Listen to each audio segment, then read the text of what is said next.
Son of a bitch, I got the wrong glasses. Bam, we're live. Bam. I want to have a vitamin C expert on. Caleb in his house. All right. All right. Let's do it. Caleb, what's up, dude? What's up, dude? Hey. Hey. Shoot. Someone needs to tell Dave his weekend review. He didn't have the headset on right. Shit. All right. Good morning, everyone. Rambler, hi. You're going to run and tell Dave that right now? He's in the room next door. Zachary Cadats daily training, daily dating trip. So glad we get Greg on every week. I know, crazy, right? I'm not sure what exactly I'm going to do with this information, but I find it absolutely flattering and fills me with pride. Oh, I guess I'll continue later. Hey. Hey. What's up, dude? How are you? Awesome. How are you?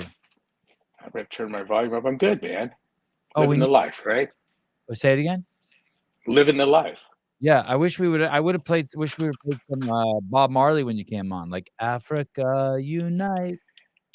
Something. Yeah, we're hearing a fair amount of reggae music.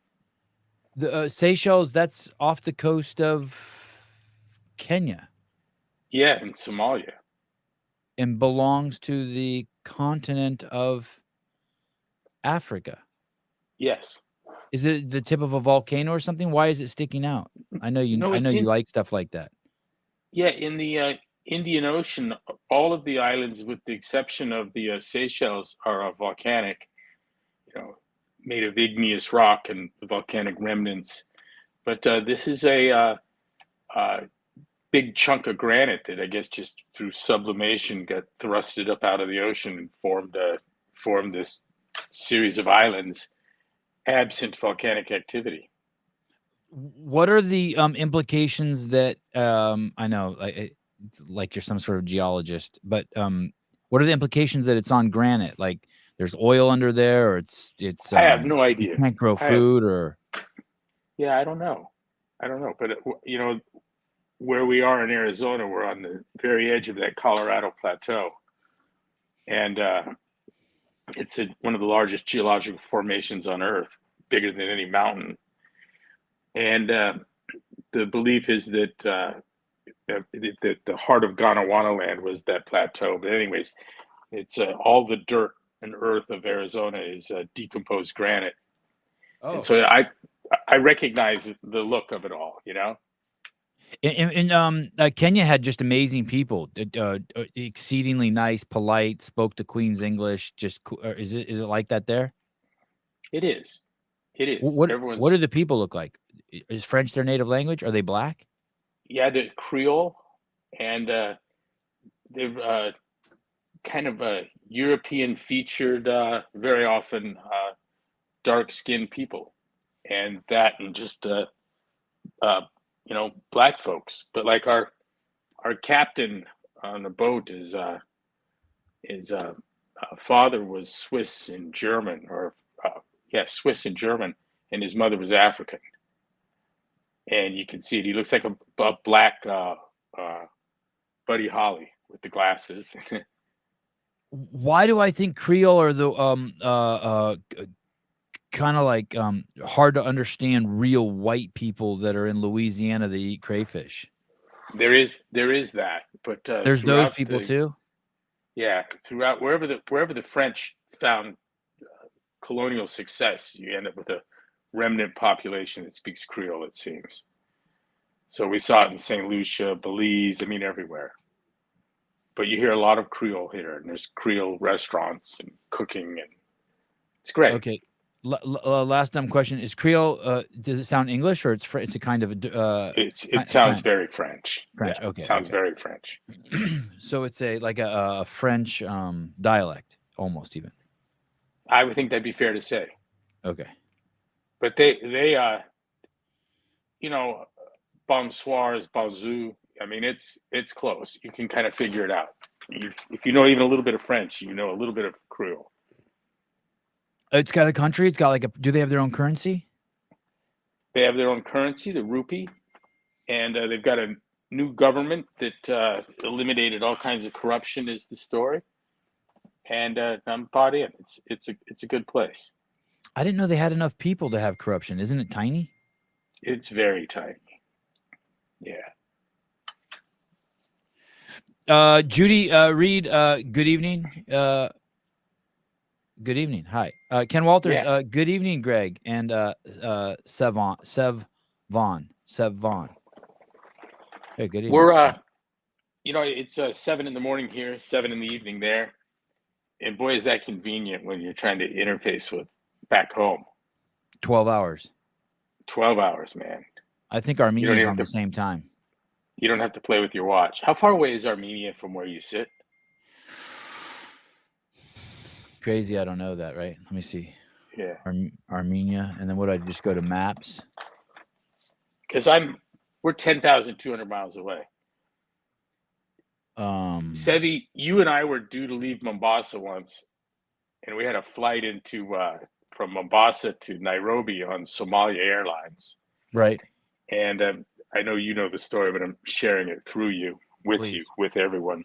Please. But the Somalia Airlines, their jet looked like it was duct taped together, and they didn't even have a computerized flight manifesto. They had a yellow legal tablet, and she identified our names in Arabic which was a sight to see. And then the flight got canceled, which was somewhat of a relief. And we were having trouble working a flight back home. I'm not going to give all the details of this. Some of it was kind of funny. But was that we were talking to the lady outside the airport? We were there several times, but it was like the booth outside the airport. Her own glass private booth. Yeah, and we were just trying to get home. And finally, and we're like, "You got anything to Phoenix? No. LA? No." And so realizing that we were 12 hours away, time-wise, I just got the idea, like, what's the farthest fucking place you can send me? And it turned out it was Chicago, so we took it. Oh. And so we went home via Chicago, and then went in Chicago, finagled a flight to San Francisco. Or what was your thinking on that? What if she would have said St. Petersburg? Like, what was your logic on that? Well, I'm on the exact wrong side of the earth. Home is on the top, and I'm on the bottom. And the farthest away you can get me, I'll deal with it again from there. I feel like I looked at a globe once, and that if you drilled straight down from Santa Cruz through the center of the earth, you do come out like in Kenya or something. Yeah, Caleb, I can see, it doesn't matter, but I can see the reflection of the screen in your glasses. So if you have any porn open, I don't know. Good to know. Just just in case. Yeah, just in case. I don't want you to get canceled. If you know what I mean. God forbid. The new Speaker of the House has a porn monitoring app on his phone and computer, and then a responsibility partner for monitoring, and it reports to your responsibility partner any kind of inappropriate stuff you're looking at, and his partner's his 17-year-old son. No shit. Yeah, and I was just like, oh man, it should have been some really private shit. I think I like that guy. What's the guy's name? Johnson, is it? Can you Google his name? Johnson and then porn, Caleb? No shit. A responsibility. Yeah, that doesn't seem. Partner. I like the guy. That doesn't seem right to do that with your son.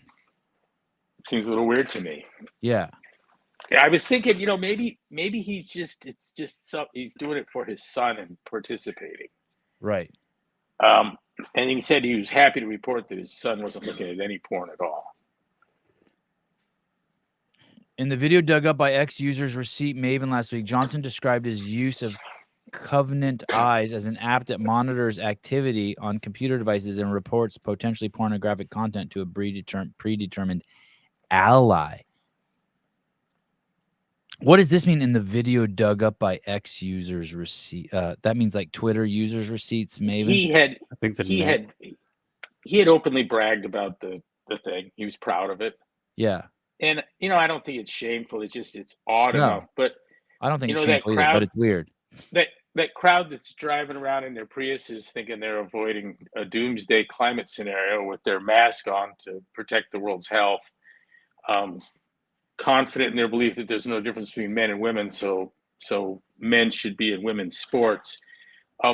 That crowd will lock onto this, and it will be the issue, and that's why it's making the press it is. Because what we don't want to talk about are the real issues. Oh, what is their problem with it? Why doesn't the Prius drivers like it? It's the same thing that's for you and I. It's just kind of a weird thing. But it's not weird relative to asking a man who has the unquenchable desire to dress up as a woman and read story time to kids, and for parents to invite those people into their schools and protest and fight for their rights to read to your kids. That's fucking weird. I can explain why that's weird. Yeah, there's no good intention there. The problem is that it's going to be a distraction. It's funny, and I think it's funny, and that will be discussed instead of the issues, because they can't have discussion on the issues. Right. It's almost like every single aspect of Trump that we all find deplorable, and there's a lot to find deplorable, and most of it is insignificant to the greater issues.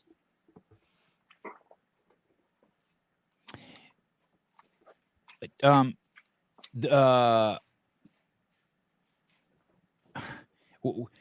CrossFit, Andrew Hiller, who you met at the BSI event. I know Andrew. Okay, and then you met him at the Chicago game. Yep. He made a video on CrossFit's chief marketing officer. And I haven't seen that. Send it to me. Okay. And he is it's the first, I mean, I guess he was hired 11 months ago, according to Andrew's video, and I didn't know much about him. But one of the things that is interesting is he has, and Andrew points this out, he has a post of Greta Thunberg, and it says, "Thank you for being a great leader." He has the post of the black square, and it says, "I've taken off my hashtags not to disrupt from the event." He has a orange square that's like all this anti-gun stuff without talking about what the effects would be if you outlawed guns in the United States. He has pictures of himself wearing 2 masks. He posted a picture of his vaccine card. He brags about how he quarantined for 12 weeks. He talks about how he worked at Twitter and helped build Twitter up for 9 years. And now when Elon bought it, it was a shame, and he was going to get off of Twitter, which he didn't. And it goes on and on. Yeah. So he's got all what he thinks are the perfect credentials to lead and market for a large organization, a successful international business, and he comes across a large coterie of truly authentic people. For over time, he comes to realize he doesn't have a fucking thing in the world for him, because there's nothing about a real person. The guy in the Prius wearing his mask to avoid climate and health disaster there's nothing to offer. He doesn't live in the real world. He lives in the postmodern world, where politically and deliberately there's been a suspension of intellect and morality. That's the world he lives in. And I'll tell you right now, he's condemning Israel for what they're doing for their liberation of the Palestinian people from the horrors and terrors of Hamas. He's condemning it. I promise it. It's all in a package. This is my new thing. We see these people. I see people in Priuses wearing masks, driving by themselves, and I can tell you everything about them. I know they think there's no difference between men and women. I know they think that diversity is more important than merit. On and on. It's an easy list of things. And each of them requires a suspension of intellect so that you'll swallow immorality. So like the Greta These are the same people this is the same mindset that ignored Hitler's attempt to eliminate the Jewish people from the face of the earth. New York Times. It is the same mindset. Yes, the same logic, same dynamics. Yeah. We've got to get you to lock onto a bill of bullshit goods before I'm going to get you to sign on to things that in normal times would be seen as is profoundly wrong to the point of being just blatantly evil. That's where we're at. I need you to believe that Greta Thunberg is a great leader for climate change, and then the next thing is like, hey, let's kill these people, because you'll believe anything. It's on the way to my mom's got a cock and dad's trying to get pregnant, and don't laugh or you're a transphobe. You think that the CrossFit crowd, here's one, like Islamophobe. Like, who's afraid of Islam? Well, I think a lot of people are afraid of Islam. well, the media portrays them as chanting death to the Jews. I mean, I've seen that, every other week for 50 years. Hey, pick an Islamic country you want to live in. I have no religion. Is there an Islamic country I would want to live in? And the answer is no. And it may have nothing to do with religion. It may have nothing to do with religion. What, UAE? Well, no, I was maybe thinking Indonesia, but probably not. Shit could go sideways there. I was thinking like Bali, but actually, I don't think the actual island of Bali is Muslim. I think that's where the minority religion is. Yeah, when on the way here, we went through Qatar, and the Hamas leadership lives there, and the place is beautiful. I mean, it's modern, it's gorgeous, unbelievable, but it's not for me. What do you think that those things, when you say that believing those things is an intellectual failing, I've heard you talk about that before, that the whole liberal mindset is an intellectual failing, that you don't get there through intellect. You don't get there through 2 + 2 is 4, or plant a tree today and in 3 years you'll have fruit, that there's a failing somewhere of a connection of the dots. Yeah, there was this line about if you're not a socialist at 20, you have no heart, and if you're a socialist at 60, you have no brain. I firmly believe that liberalism in adults is a failed intellectual development. Clearly. I mean, I get the idea of rent control. We're going to protect poor people, right?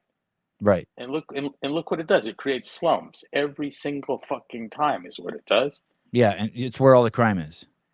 It's the way to create a slum out of a reasonable neighborhood, enact rent control. The crazy minimum wage in California.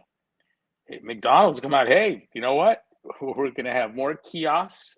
We're going to have less employees. There's going to be a tough competition for jobs, and the price of everything is going to go up. And we're going to close stores. And they just had a great quarter, by the way. McDonald's is kicking ass right now. More minimum wage increases hitting California employers soon, effective January 1st, 2024. The general statewide minimum wage will increase by 50 cents, bringing the hourly rate from $15.50 to $16. Caleb, I think that there's an article I put in there that shows actually in April it will be going to $20. Yeah, there is a date for a $20 figure. So and that's gonna turn into you mean dirtier bathrooms, slower service, all that shit? Sure. All under the guise of it being nice. So they have this idea, but they don't consider what the outcome is. They just like the idea. I mean, that's what you're saying. There are young people whose talents and just call it talents and station in life makes them a good deal at $12 an hour and an absurdity at 20, and they're going to be driven out of the job market. So you can count on unemployment and increased prices. That combined with the blue city law enforcement is going to push Mickey D's out of shitty areas.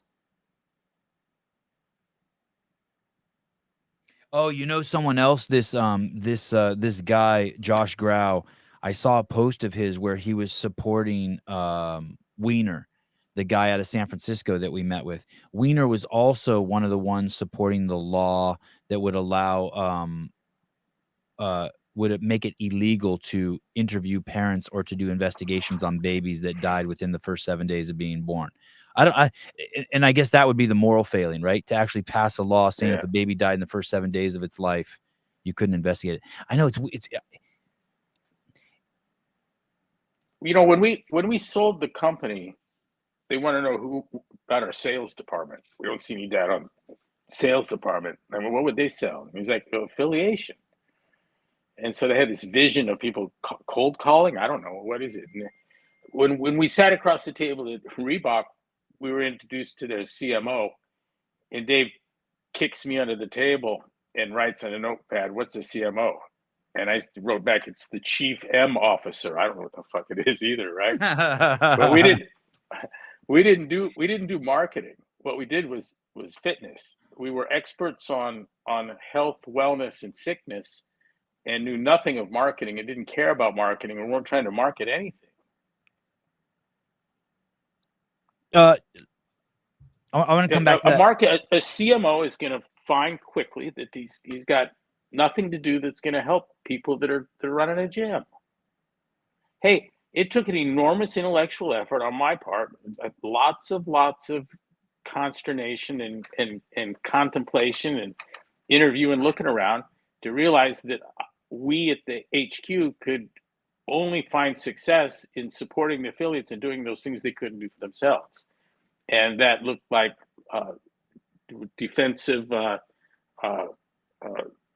defending against predatory legislation, going on the offense with litigation, validating the methods of the affiliate, and education further along those lines as to the value of what they were doing. So it came down to validation, education, litigation, and legislation, all those things that you couldn't do because you were cleaning your bathroom and training and taking care of people. And I still can't imagine anything other than that having any kind of value to them. Real big picture, what you used to tell me about media, the direction you would give me, obviously, some of the really big picture things was obviously do the right things for the right reasons, for the right people. You would also say, don't ever make anything that's selling anything. Always make things that's adding value. You would always say, hey, speak directly to the affiliates. Give the affiliates content that speaks to them, because people would say to you, well, Greg, people who don't do CrossFit aren't going to understand this. And you're like, well, the affiliates will understand it. I'm making stuff for my fucking affiliates. We speak to you really like speaking to the inside crowd. You changed that a little bit as we crossed over into 2017 and 18, and you wanted to, and we started focusing more on the cure for the world's most vexing problem. Those are things that I don't think that they. Oh, here's another thing. We would post something in the journal. Let's say some a video on squat therapy. And then we would want to put a link in there for more. Feel free to buy a seminar. And you'd be like, no, don't put that in there. And we would argue with you and be like, but Greg, people might want more and they might want to buy a seminar. You're like, dude, I'm not trying to sell seminars. And I mean, that's a fucking hard thing to get someone to get their head wrapped around, right? Hey, there was a point where we had experts on bit delivery on and told us that this free information does well until you get to, what was it? I don't remember the number. I hate to make numbers up too, but I think 7 or 10 terabytes a month.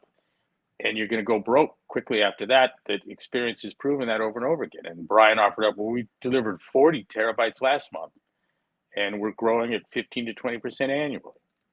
So they had it exactly wrong. Exactly wrong.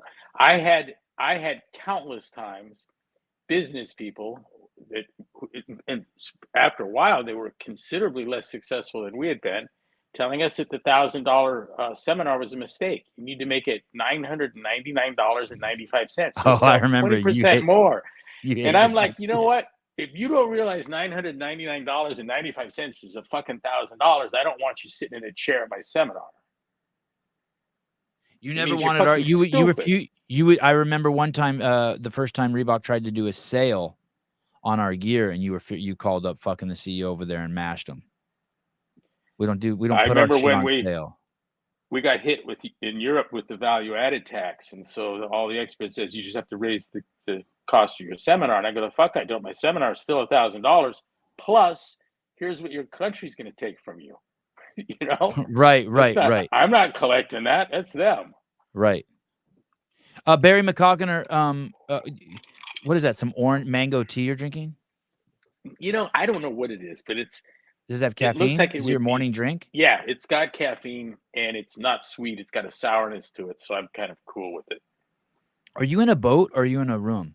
No, we actually got off the boat yesterday and came to a hotel here, the Sixth Sense. It's absolutely magnificent. Four Seasons kind of quality. Is that a window behind you? No, it's but there's one in front of me. Oh, good lighting. Barry McCockiner. Barry McCockiner. I love it. Hi, Barry. I would have missed that. I know. I was trying to hint it off to you. Too obvious, Caleb? Why are we maybe a little more Don subtle next time. I think Let me read Don this real quick, Greg, for the people who because the vast majority of people listen to the podcast, they don't see it. Oh, why aren't we holding Mr. Don Fall accountable? He's the one making the hiring decisions. DeCooch and Grau. Why aren't we holding him accountable for the last two hires? I think he's an honorable guy. I think he's a good guy, and I think he's trying hard, and I think he has an impossible task. I think I've said before, where I tasked with wringing every fucking cent out of this thing that I possibly could, I don't know what I would do. But again, I built an organization that I would eagerly participate in, and none of that had anything to do with seeing how much revenue I could extract from the affiliates. And he has an obligation to do that, and that obligation is a fiduciary obligation to the shareholders, and they've hired him to do that. And it's a job I wouldn't take, chiefly because I have no sense of how I could do it. Because from my reference point, at the point that you want me selling shoes in my gym, and we've got CrossFit 8 and CrossFit jump ropes and CrossFit dumbbells, and the things become predatory towards rogue, which is inevitability, I would be out. And so I don't have a sense of how you do that without losing everyone.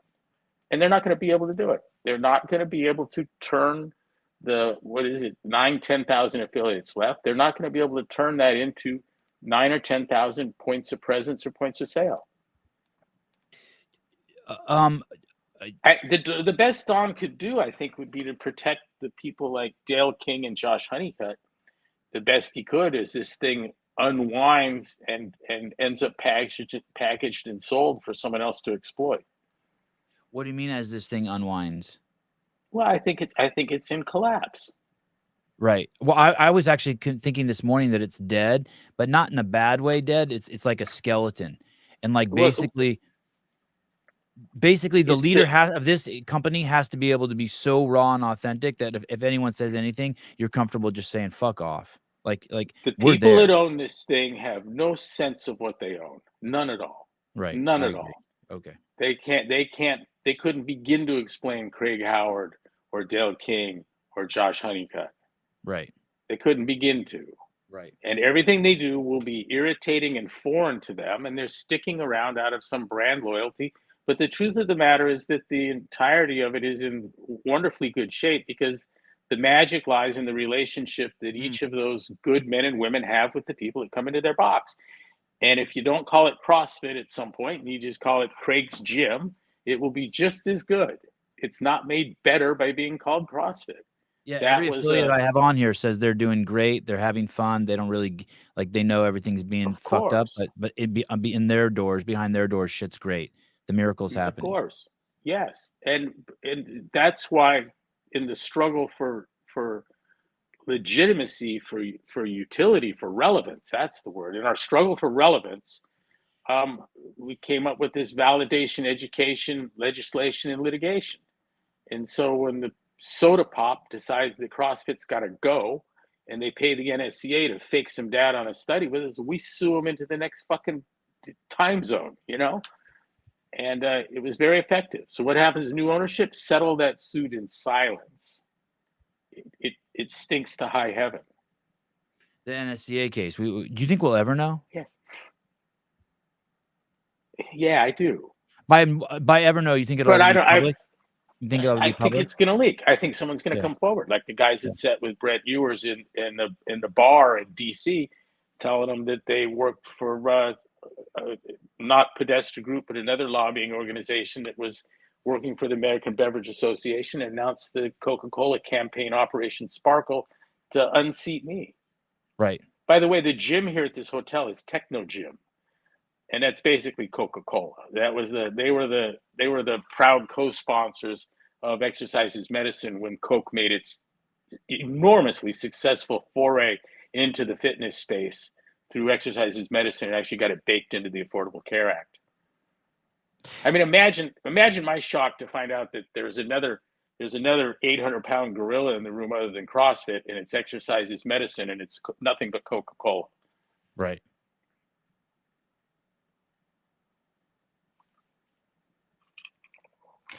Tyler Watkins from the Heat One app. Just an FYI for minimum wage. It was started in Mississippi or Alabama to keep jobs for whites who were losing jobs to black people due to undercutting prices. Back pocket facts. Ian Arsvold. I was shocked when I stopped at McDonald's for a coffee. Went on the road and there wasn't anyone taking orders, all kiosk. Oh yeah, I've been seeing that shit too.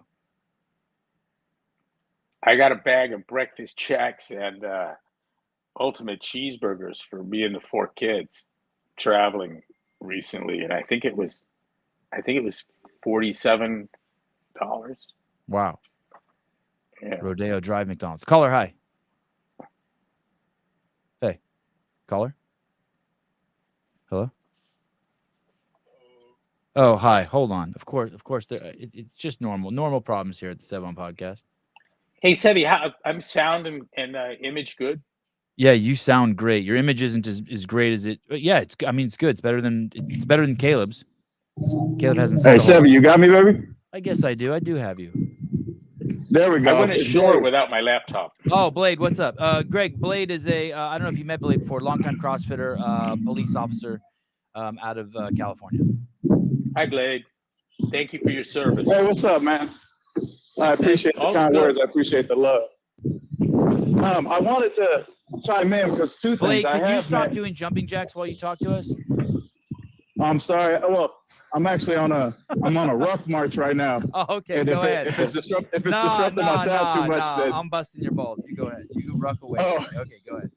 I actually have met Coach Glassman, and it speaks to him. He practiced what he preaches, because if it weren't for me knowing who he was, I wouldn't know how big time he was. So he's the freaking man. But hearing you guys talking, every time I hear Coach Glassman speak, it reminds me of an analogy like, you just got to stick to the fundamentals.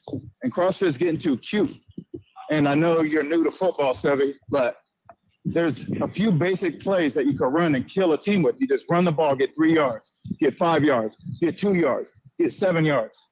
And you can work your way down the field with just the fundamentals. But then every once in a while, a coach will think he's too cute and want to run a double reverse flicker pass, and it'll get intercepted. And you're like, oh, what the fuck? We were just killing the team with our basic formations, running basic plays, sticking to the fundamentals.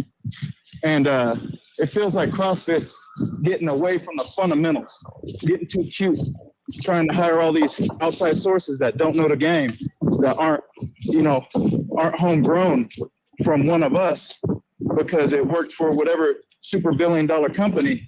But that's not our culture, and that's not what we're about. You know what I'm saying? Yeah, I'm with you. I think they're trying to bring. I spoke to a couple Facebook executives this past week, which was interesting, and they know some of the people and they know what's going on here. And they were saying, "Hey, beware!" What they're basically doing is they're trying to bring in Silicon Valley culture, and that is not the culture of CrossFit.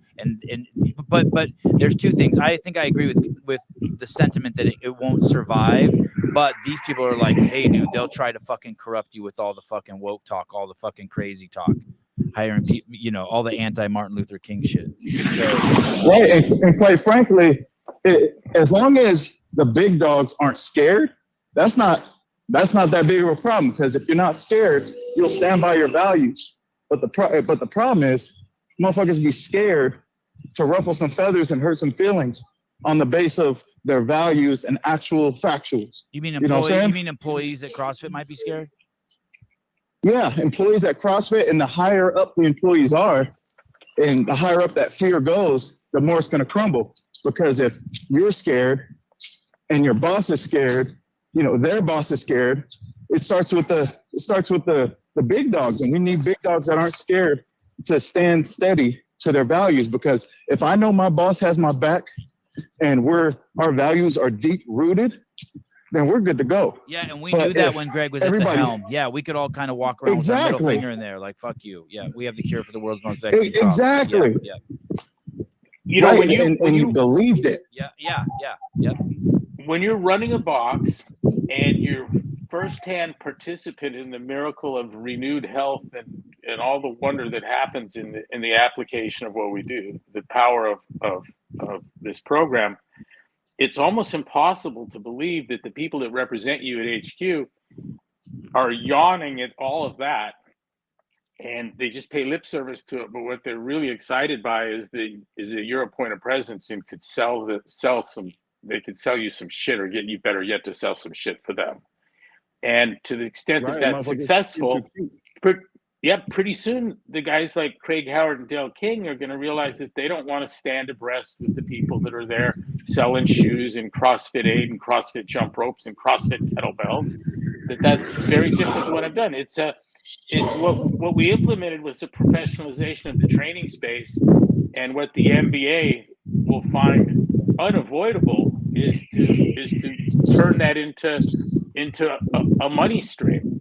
And so it's like a guy that wants nothing more in the world than to make the world's best fucking pizza, and achieves that. And we metric that by the enormous lines lining up at his pizza parlor.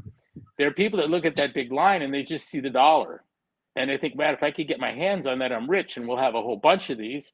And the guy that was making the pizza may not have been thinking about money outside of I have to pay for the cheese and the crust and keep the lights on.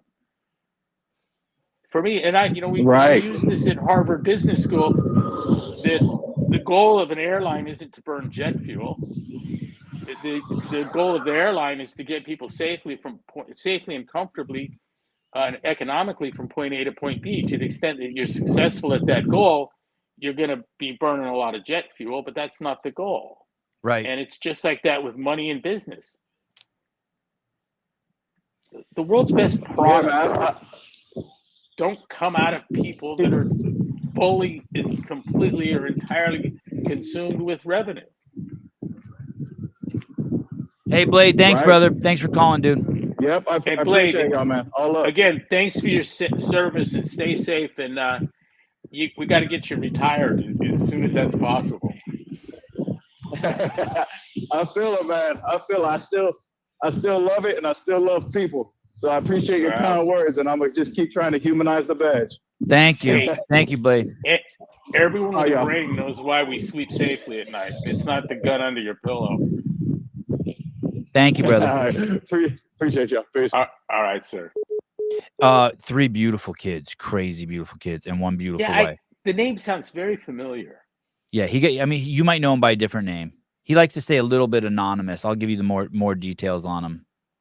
Do I know him for sure? He's on the show. 50-50. 50-50. Allegra R. If they would have never canceled Greg out, a marketing team wouldn't have been necessary. The media team at CFHQ was the marketing team. That's true. Yeah. And the affiliate team. Right. Hey, I do think that they also made a mistake getting rid of the Gary Gaines guy. I think he was a good front man. I think he having a big, strong guy with a great smile who's worked 10 years, who's been doing CrossFit for 10 years, who can walk the walk and talk the talk. I think the affiliates wanted. I think he'd have been a great. Yeah, I think that was a big mistake. He was one of the only people that they presented that seemed honest and sincere. Yeah, from kind of the new bunch, from the tech bunch that came in. Yeah. Did you see the interview by any chance, any clips with Joe Rogan and Elon Musk? No. Is that the one where they smoked a joint? This is more recent. This is in the last couple weeks. I think they do that regularly, but yeah. And Elon basically said to Joe, Joe said, "Hey, why'd you buy Twitter?" And he said, "I don't want to sound melodramatic, but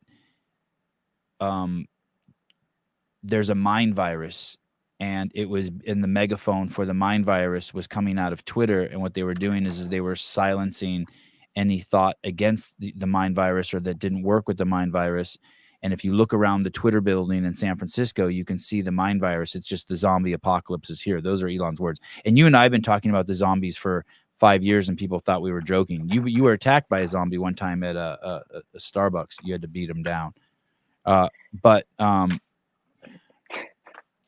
it really is. It really is kind of a mind virus. More and more, I don't like it because I think it's offensive, and the people who have the mind virus might automatically get defensive to being called that. But it really is. I like better. He's calling a mind virus is what you are calling an intellectual failing. Yeah, I agree entirely with him, and I'd use completely different words, but I get the sentiment, and I know what he's talking about. And in fact, what he did was more noble than I think he's being humble, oddly enough. Right. Twitter was an instrument of an evil government, ours. And he exposed Yeah, he goes on to say that too. Sorry, he does say that too. He said it was a tool of the government. It had to be taken away. Yes, he did say that. Yeah. And whether it fails or not, whether everyone at Twitter loses their job or not, it would have been a noble thing to do to spend that money and flush it down the fucking toilet, because it was censoring essential truths about our health and well-being perpetrated by a fraudulent government.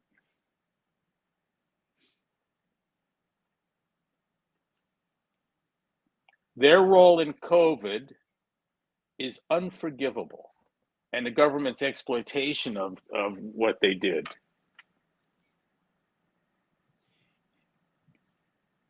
I was on the show the other day. I was thinking about the kind of the collision of events that were horrible that have happened. One was what the George Floyd incident did to the reputation of cops, and basically the defund the police movement, and just that's made it so cops aren't engaging criminals. Then shutting down the basically the U.S. economy for 2 years. That those two things together. And then the third thing is leaving the border open. And it's like a world-class dumpster fire. It's like, holy shit. Do you see those three things as being like, oh shit? Those are the three big ones?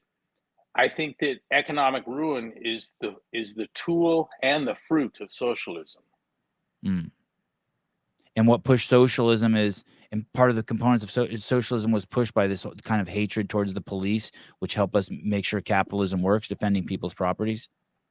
We're gonna end up with failed law enforcement, which is gonna give need to federal law enforcement. Which is needed for the socialist plan. Yeah, it's top-down complete control. When you and I were talking the other day, we were talking about how you were sharing with me that 50% of the politicians in Nazi before they started taking the Jews away to kill them. 50% of the politicians were Jewish, and 50% of the doctors were Jewish. Yes, meaning that it doesn't mean anything at any time. If we just keep allowing all of this crazy shit to happen and people don't stand up to it, at one point it's just going to tip. Like this fucking lady, Letitia James, the Attorney General of New York, who's just openly attacking people for the color of their skin and their sex, their genitalia. It's like, how is that tolerated? Too male, too white. Too male, too pale. And I wish people knew that next week it could be too slant-eyed, too whatever. You know what I mean? It already is. It already is. Harvard's not letting in Asian kids. There's too many of them. Crazy. It won't say that on their website, but you think that wasn't what was said behind closed doors? Yeah, so that was one of the things that the Facebook executives told me this past week. Behind closed doors, these people say the craziest shit. They said you wouldn't even believe the arrogance and the racism. They said it's absolute. That is basically the tech culture. Just open war on people for the way they look. Just everything the opposite of Martin Luther King said. Well, they post pictures. Go ahead. The funny thing about racism is that the lack of a definition feels deliberate. And the reason for that is that you can't do racist things like affirmative action once racism has been defined in any meaningful kind of way. Right. And so it's best if we just keep this fuzzy. I was gonna litigate on being called a racist, and got all excited and got the world's best anti defamation and libel team that money could buy. And then, man, we got problems. Two of them are, one is that it doesn't mean anything. And so it's not like they said you're raping little boys. They called you a racist, and nobody knows what that is. So we won't get any there. It eats at the case. And the second thing is that you've already been ruled in by a federal judge as a famous person, and that changes the law. And you have these slap laws in New York and California. And I have to prove the intent to harm, not that it was false. I have to prove the intent was to harm me, which is an odd thing to do. And unable to do that, I have to pay their legal fees. And what will happen is their legal fees will be enormous because they're going to get, ACLU and other support. Do I know who it was who said it? Oh yeah. I think I remember. There was a lot of people. We're getting queue up big. I think it's sinful to call someone a racist as a political tool, especially where there's been no animus or haven't done anything that shows any kind of what I would call racism. Do you think people who are in support of affirmative action that's racism? Yes. Right. I think judging a man by the color of his skin rather than the quality of his character is sinful. I've fully bought into the Dr. Martin Luther King message and philosophy.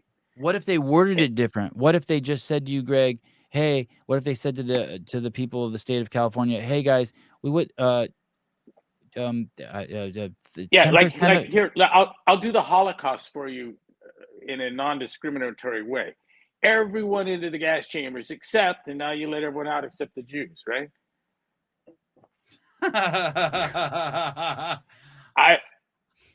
I'm not fooled by it.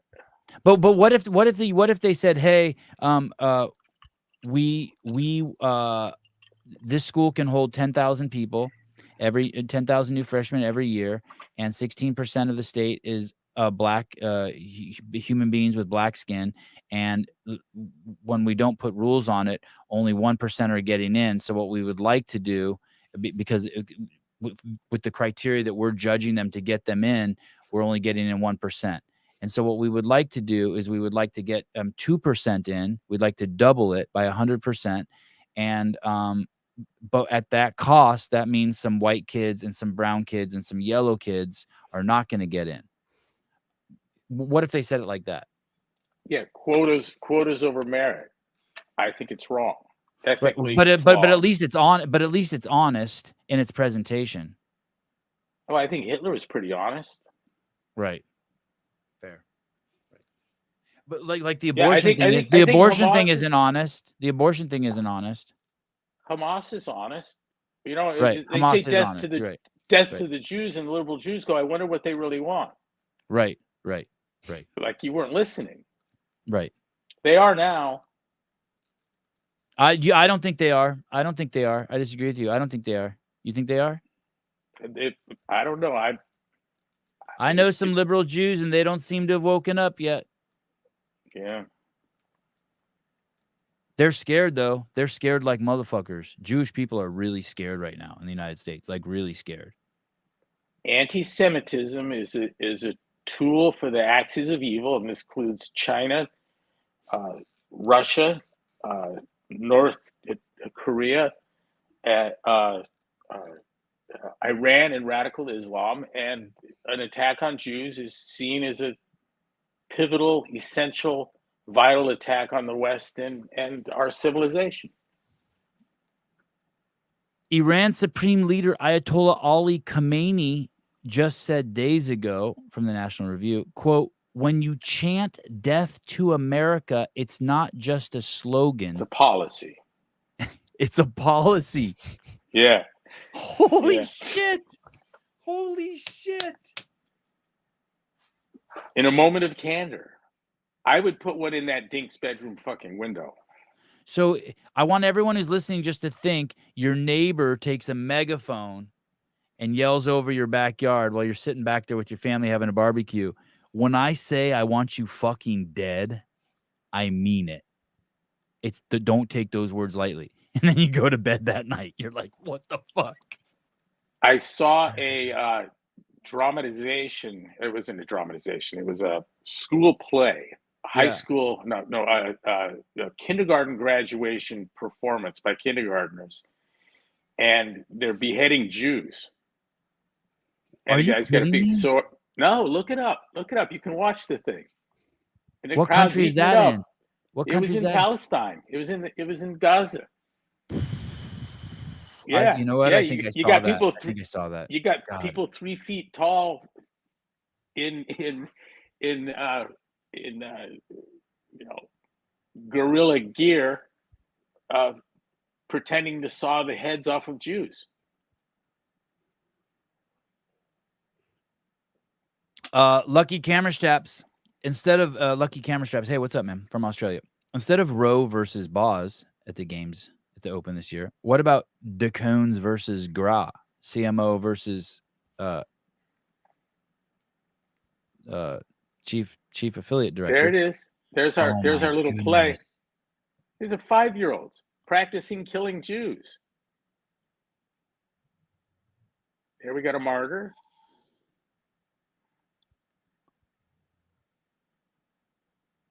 Oh, wow.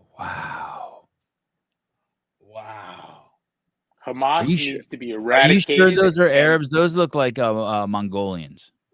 I see Asian in them. It was in Gaza. Goodness. I know. I'm just fucking wishing it wasn't. Lucky Camera Straps. Let's the community see their tenacity and their love for CrossFit.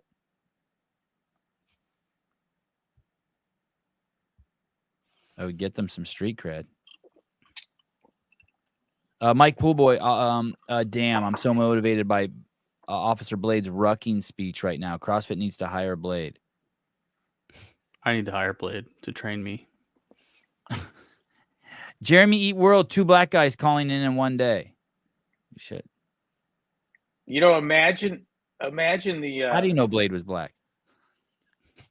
Imagine how tough it is for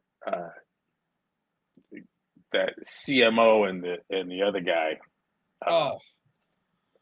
Dude, to get in and realize that remember I said once it's like I entered Scientology and not a workplace. No, it's like I said I think we sold Hell's Angels to Costco and they're not going to know what to do with it. Right.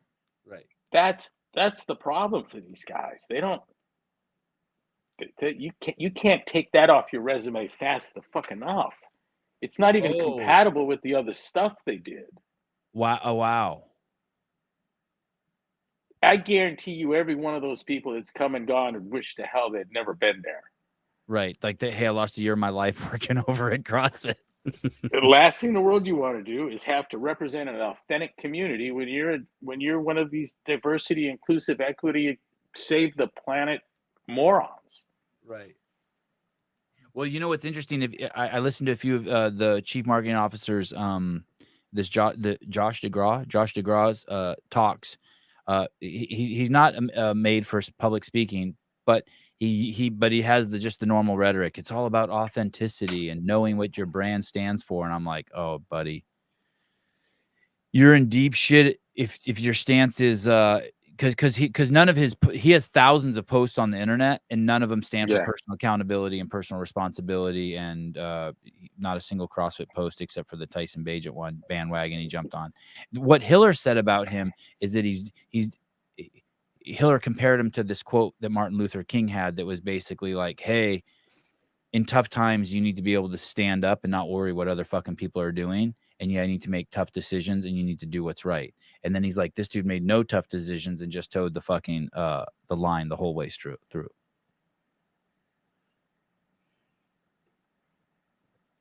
I don't think, I do kind of feel bad for him and DeCoons. They don't know what they walked into. Probably no one warned them. The day Craig Howard gives up CrossFit is the day I give up on CrossFit. I never have known a man so dedicated to the brand and someone who's done so much for the affiliates.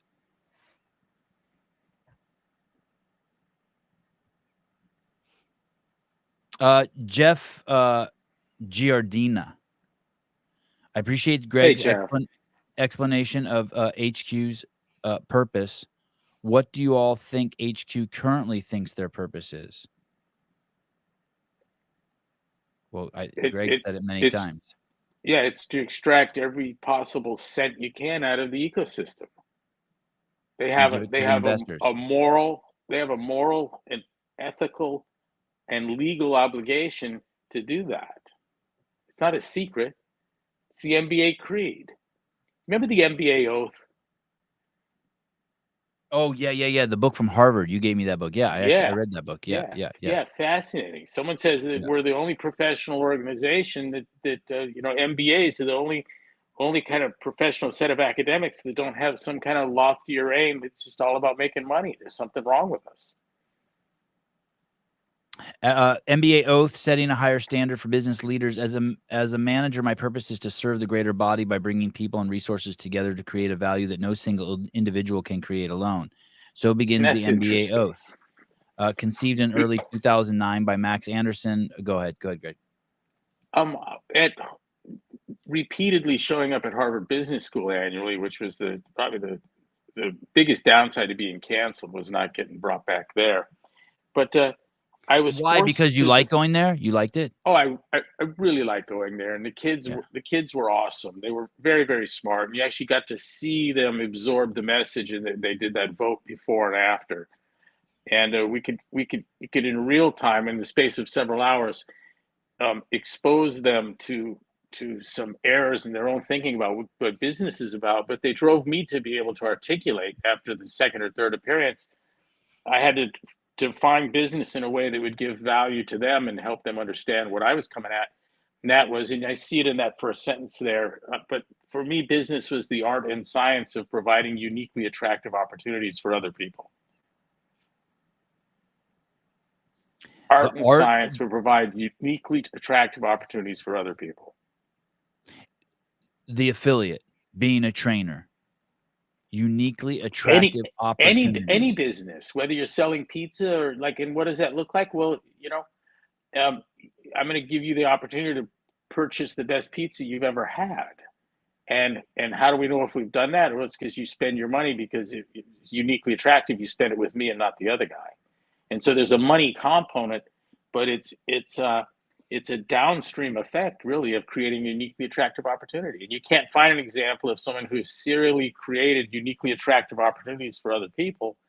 And look how little self is in that, other than you're going to do the work, right? Create the uniquely attractive opportunity for other people.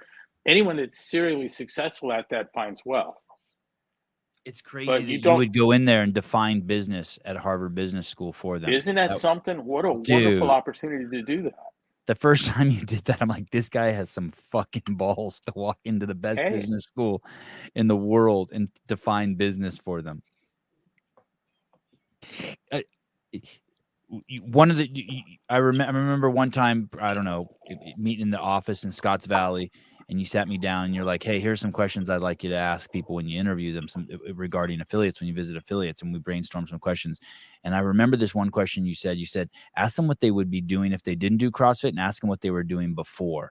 And those two questions would elicit such a crazy response. Because basically it all came down to, oh my God, I'm so happy I found this ability to run my own small business and grow it, as opposed to being some slapdick fucking phone operator or calling people and trying to sell them shit.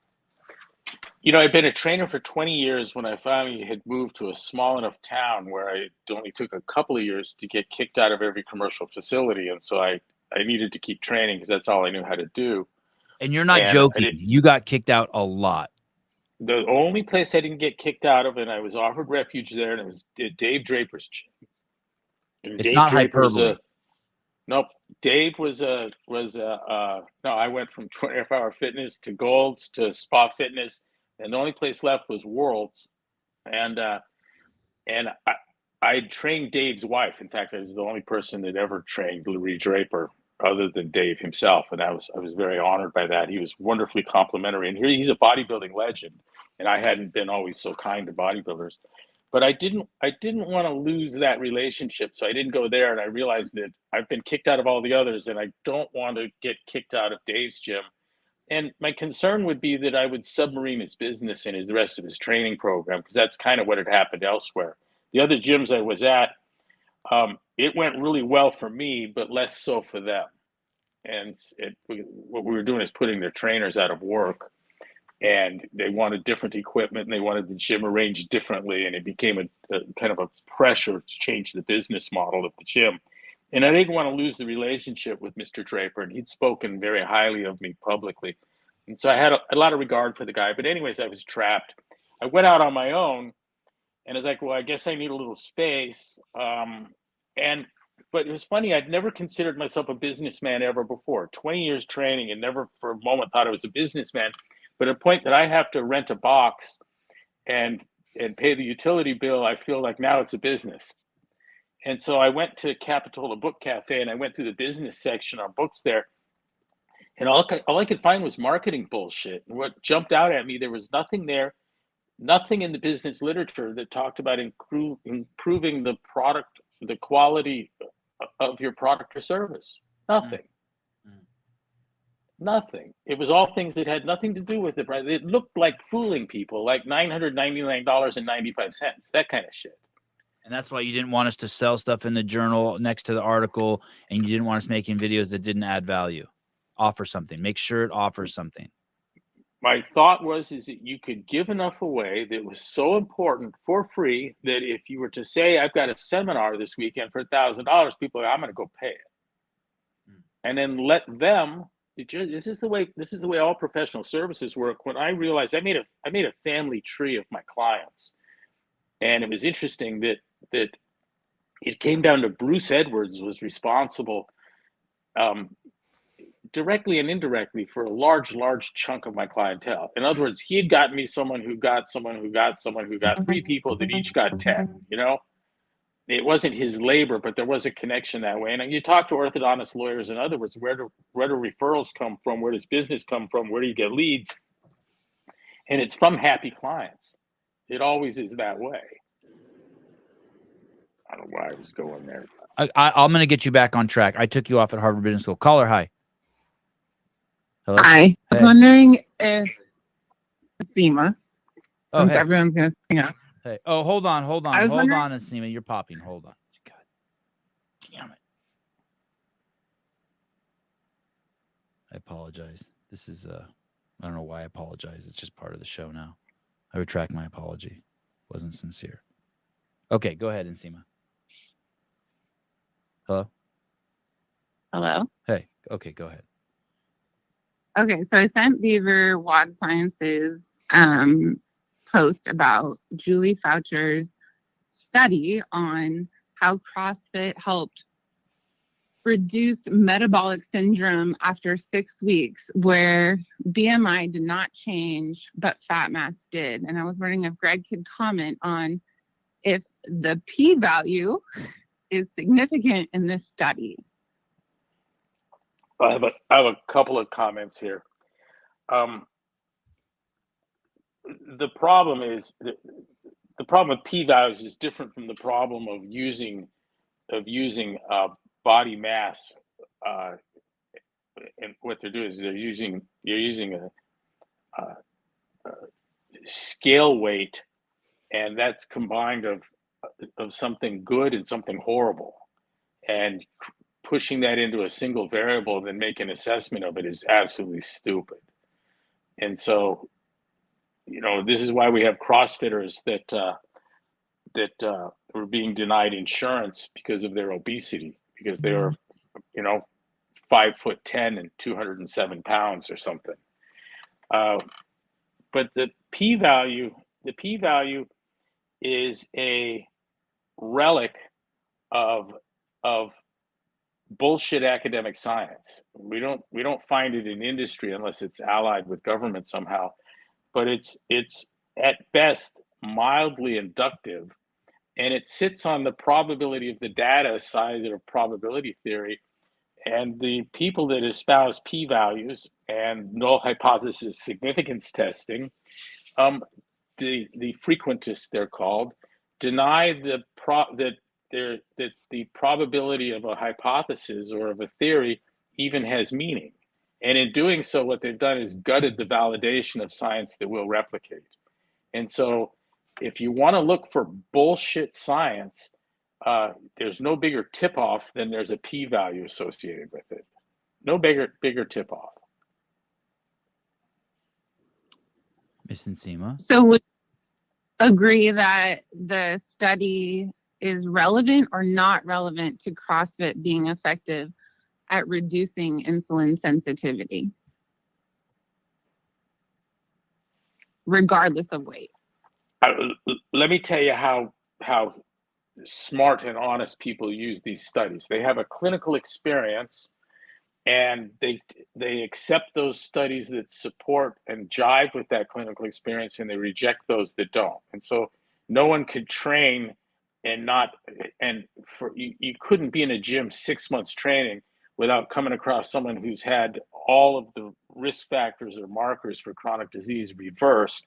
And so then you see a study like this and you go, yeah, it must be good. And you feel no one wants to admit that that's what they do. But you really have no choice, because the p-value is absolutely bullshit and doesn't show anything. It can be easily jiggered. I can get you any p-value I want by increasing my sample size, A. But the other piece is that, I don't know, that's it. I think I've said it all. Oh, you have it. We used to explain this to the physicians at the MD01. You have an obligation to be scientific, and to be honest, you have to be empirical. And so if you've got a theory that doesn't support what you're seeing empirically, you have to find fault with the theory and reject it. And theories that do support what you're seeing empirically, you have to make the assumption that the study's good, even if it were fraudulent, even if Julie faked Julie Fouché, even if she faked the numbers. I don't think she. Well, to be fair, this Look, study this study is what? This favor is in favor of CrossFit increasing insulin sensitivity, and that it's good overall for metabolic health. And so I'm trying to find out where are the studies that are proving that CrossFit is a good methodology apart from any other markers. I've got so many problems. First of all, science doesn't prove anything. That's not, as soon as you talk about proving, we're not talking science. Science doesn't prove things. That's the exclusive province of mathematics, logic, and our legal system. That's where things are proved. And science doesn't prove.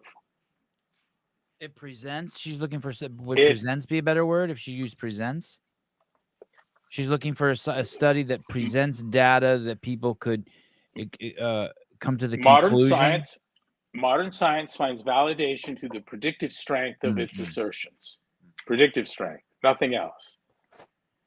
And I don't have that in p-values. I don't have that in null hypothesis significance testing. Look at the origins of null hypothesis significance testing.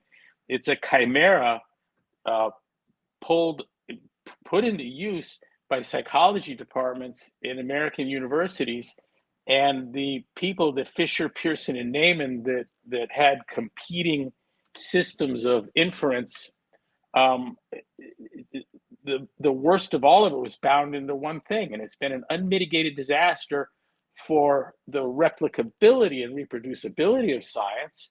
But it's been a gold mine for the universities. What it does is it makes everyone a scientist, including Julie Fouché.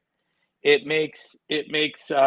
expands the department. I heard doing a study is getting smile ear to ear on that notion. Beautiful, wonderful girl, great athlete. She's no scientist. She doesn't know what science is, and neither do the people. And I'm going to exclude the natural sciences. I'm going to, for the most part, let physics, chemistry, biology off the hook. But the social sciences are absurdly non-scientific. And what's happened, the tragedy of all this, it wouldn't matter about the replication crisis, but medicine has gone that route. And it's devastating, been absolutely devastating. I can get you a p-value for anything you want. Come up with the most absurd notion in the world, and we can jigger up a good p-value of less than 0.05, arbitrarily decided, where the probability of the data is assessed against an ad hoc, arbitrarily chosen test statistic. So my dad is very piled higher and deeper, has a PhD, and is very into data. And I'm trying to get him into CrossFit. And if I were to present him with a article of evidence, what would you suggest I provide to him? I wouldn't suggest an article of evidence. I would ask him to state what he would hope he could accomplish or want from a fitness program, and then I'd have him try CrossFit, and then he would see it for himself. It's like, listen, it's like me wanting to find a study that shows that chocolate's good. Why don't you just try a piece of it? Did you say you're a doctor, Nsima? No, my dad. So everyone in my family has a PhD. My grandma was a doctor. She was the first woman doctor at Kaiser, and she was asked to be on the board at Kaiser, and she did the first studies on puffed wheat for the University of Michigan under General Mills. And so they were given a certain amount of money, and my grandma proved that puffed wheat caused hypoglycemia, diabetes. And so she was kicked out of her MD program. And so she went to a different one, and she worked at Kaiser in Sacramento and was asked to be on the board. Is and she still said, alive? No, I want to answer your question. I can answer now. I've got a study for you. It's great. It was the one the NSCA did. And here's what we learned. In fact, this study was heavily reviewed, not just peer reviewed, but reviewed by federal courts and state courts. And here's what we know. That the study showed that CrossFit produced amazing results, and it also showed that there was significant injury. But what we learned in federal court and through emails and discovery was that the injury part was faked. And so what we have in the DeVore-Smith study is CrossFit improving a slew of metabolic markers. I don't remember all the positive it showed, but it was all positive except for the fact of the injuries. And then we got admission from the NSCA and from Ohio State University and condemnation by our federal judge for faking the data, and a bioethicist at University of Tennessee. And so there's your study. By people who tried to show it was bad, they actually proved it was good once they got caught. Okay, so if I looked up that federal court case, my dad would be able to decipher that CrossFit is not a methodology of injury, but it improves health in some form. DeVore came back to Kramer with the initial study, and Kramer says, I can't publish this thing unless you give context in terms of injury. And DeVore said there were no injuries. And he says, then I can't publish it. 2 weeks later, he comes back with this study, and now he's got injuries. And we found out through $8 million in my fucking money that the whole thing was made up. And the judge said that they had never seen, like 20 years on the bench, they'd never seen anything so fraudulent by the NSCA. It was the most egregious misuse of science and abuse of the court that she'd seen in 25 years on the bench. So there's proving that CrossFit is proof. Yeah, that's tough. We're off the science realm when we talk about proof. As soon as you say proof, we're not talking science anymore. What we need is is, and this is it. It's that constantly varied high intensity functional movement increases work capacity across broad time and modal domains. That is the testable proposition. That is the prediction. That is the forecast of a measurement. And your father needs to show that for himself. That constantly varied high intensity function. It just so happens that we called constantly varied high intensity functional movement, we call CrossFit, and work capacity across broad time and modal domains, we can label fitness. And CrossFit creates fitness. And then your dad can decide if that's really what he wants or not, or maybe change the terminology. And Seema, here's also, I'd like to add this one small problem, Seema. The only real study that's been done, Greg had to sign we all had to sign NDAs not to report on it and tell you about it. And that science was done by actuaries at one of the world's largest insurance companies. And they basically said, shit, we need people doing CrossFit because it actually reduces our costs. And like, there's no other. Go ahead. One of the world's largest health insurers discovered on their own through their data that they were witnessing the first health creation engine they'd ever seen. So I understand that there was a study done that was fake that said that CrossFit was caused more injuries than any other sport, which is not true. But I'm looking for a positive. Let me cut you off. Sorry, Seema. That same study talks about the efficacy and success of CrossFit, that basically it says, hey, this is the most amazing training system ever. But when the guy turned it in, the NSCA, what was the fucking ding dong's name over there? Big fat guy. William Kramer. William Kramer sent it. Greg's dad actually found it in a PDF that they did a horrible job of hiding. He said, hey, I won't publish this until you show that there's injury in it. So the guy went back and they made up injury. So and then they put the injuries in there, and then Greg sent lawyers to all the people's houses who said they were injured, and the people said, dude, we weren't fucking injured. What are you talking about? We just dropped out. And so if you look at that study minus the faked injuries, your dad will be like, yo, this shit's fucking legit. But what Greg is saying is it's not even going to be enough for your dad. He's got to go down there and do it. They needed to say, the NSCA needed to say, we also faked the good part, but they didn't. They said we faked the injuries. Yeah.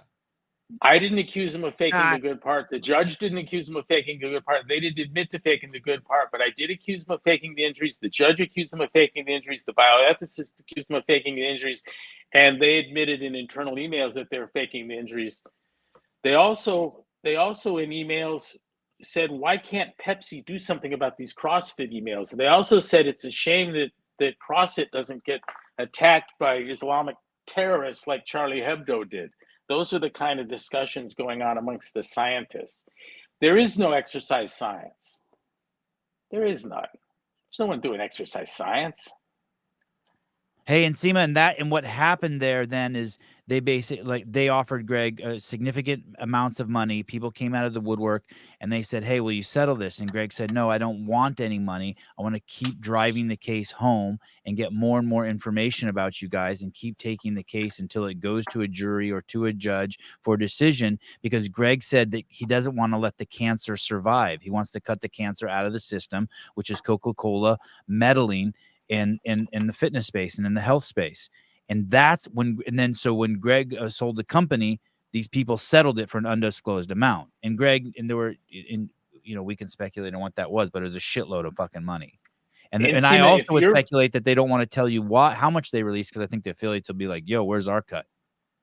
If your data-loving dad is influenced by p-values, then we have another problem. And where we need to tend them next would be probably nowhere better than Gerd Gigerenzer to help with that. G-E-R-D, Giger, G-I-G-E-R-E-N-Z-E-R. He's at the Max Planck Institute, I believe it is. And he's written extensively for 20 years on the problems of null hypothesis significance testing and p-values. And the people that have written effectively and importantly and correctly on p-values, it's extensive. It's well known to be scientific fraud, non-empirical, surrogate science, well understood. It's part of a scam of university science. And sociology's fake, oh well. Psychology fake, oh well. Economics fake, oh well. But now what we found, it's stepped into oncology and hematology and it's so sad. But this is what the broken science effort is about. And circling back to what Blade said in the beginning.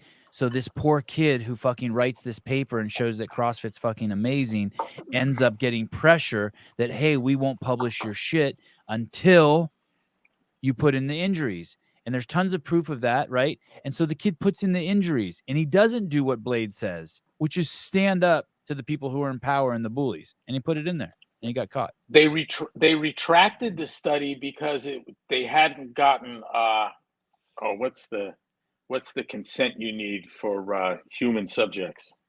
What do they call that? And the bioethicist says even the it's the whatever it is. That may be it. But there was a process that's required at all universities for doing tests on human subjects, and the people at NSC hadn't done that. And so they retracted it on that basis. And the bioethicist said, even the retraction is scientific misconduct. Even the retraction is scientific misconduct. They needed to say this has been retracted because the data came about through falsification and fabrication. That was the honest thing to do. The bioethics are pretty solid, and the Committee on Research Ethics, CORE, states explicitly that half truths are lies, and to withhold the information that this thing was being retracted because they had faked the data is another bit of scientific misconduct. And I hear that, Greg. And aside from anecdotal evidence, is there anything stopping from any other university from playing the same game and providing evidence that CrossFit is a positive impact aside from injuries? Like, what if they did it all over again and followed all of the routes? You won't get it published by anything controlled by the NSC or the ACSM because they have gold and platinum sponsors of Coca-Cola and Pepsi, and they can't keep the lights on absent soda money. And so you're not going to – it's kind of like trying to get something published. For the longest time, you couldn't get anything published that showed directly that a reduced carbohydrate bolus was increasing health, improving health. And people would do that secretly by undertaking a study where carbohydrate was restricted and not make a big deal of it, but show it in the charts. And so it could be inferred from what was there, but you didn't want to see it in the introduction or the summary. You want your daddy to do CrossFit, right? Yes. Yeah, and you know what's funny? I tell you what, the best trainers in the world are mixed in their abilities to get their parents to do that thing. I failed. I couldn't get either one of my parents to give it a try. I put my mom on the rower, and she gives it about 3 pulls, and she goes, "How long do I have to do this?" And I go, "Well, you've been pulling for 25 seconds." "Yeah, it's been more than 25 seconds, and it's counting 27, 28, 29. I mean, it's like it's hard to be a hero at home or in your hometown. My mom's family's full of physicians, and Sevi and I have a friend who's a physician, and it's funny how the parents of physicians will lecture their son and daughter who are doctors on medical science. It's often. It might be impossible to do, but I think through love you could get them to go to the gym. And then what happens is the problem of evidence is when he's going to come back to you with, like, how do we get more people to, let it be his problem by showing him that it works. He'll know. And Seema, thank you. He'll know. Thank you. I appreciate it. And Greg, you saved my back through CrossFit, and I'm 100% pro CrossFit. And Seema, I think we've met before. Is that correct? No. Okay. All right. All right. Bye, dear. We will someday. I Bye. hope so. Dennis Olari, any chance they sell CrossFit eventually? I've got no information other than what everyone else has. but it seems like an inevitability. And with the constant turnover of CEOs, CMOs, CTOs, CFOs, the people in the VC community that are friendly with me say that they don't need to see the books. That's there's if the books showed they were making money, the books are lying. That state only occurs in collapse. Hey, I know for a fact they haven't been in the black one quarter since purchasing the company 3 years ago, and I know for a fact that in 14 years of monitoring our work, we never had a quarter in the red, not one. Even in the quarter where we lost 90% of our revenue, we didn't go into the red. David Masello, the return you get from CrossFit was never intended to be monetary. That's just a statement. I guess you could. A fact. I guess as a 15-year-old boy. Look, it's like this. It's like the jet fuel thing again. You can't run an airline without jet fuel, but the purpose of the airline is not to burn jet fuel. Sarah Cox, CA Peptides. Most gym owners don't make a lot of money, so why not make a model where they help people and can support their families?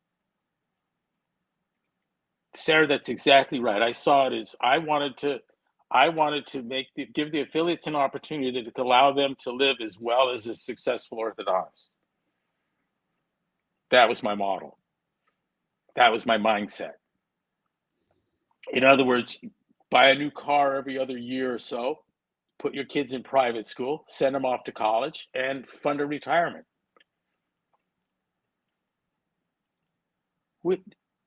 Who's the kid? She's suggesting that the current model doesn't support that. But I guess there's people like Craig Howard or Dale King or thousands of others that would refute that. Sarah did used to own an affiliate. Yeah, I would bring up, and I'm trying to remember the kid's name, and sorry, I can't. The Thumbs Up CrossFit? No, there's a kid that has twice built 700 membership gyms and sold them for 7 figures. Mm. You've had him on the show.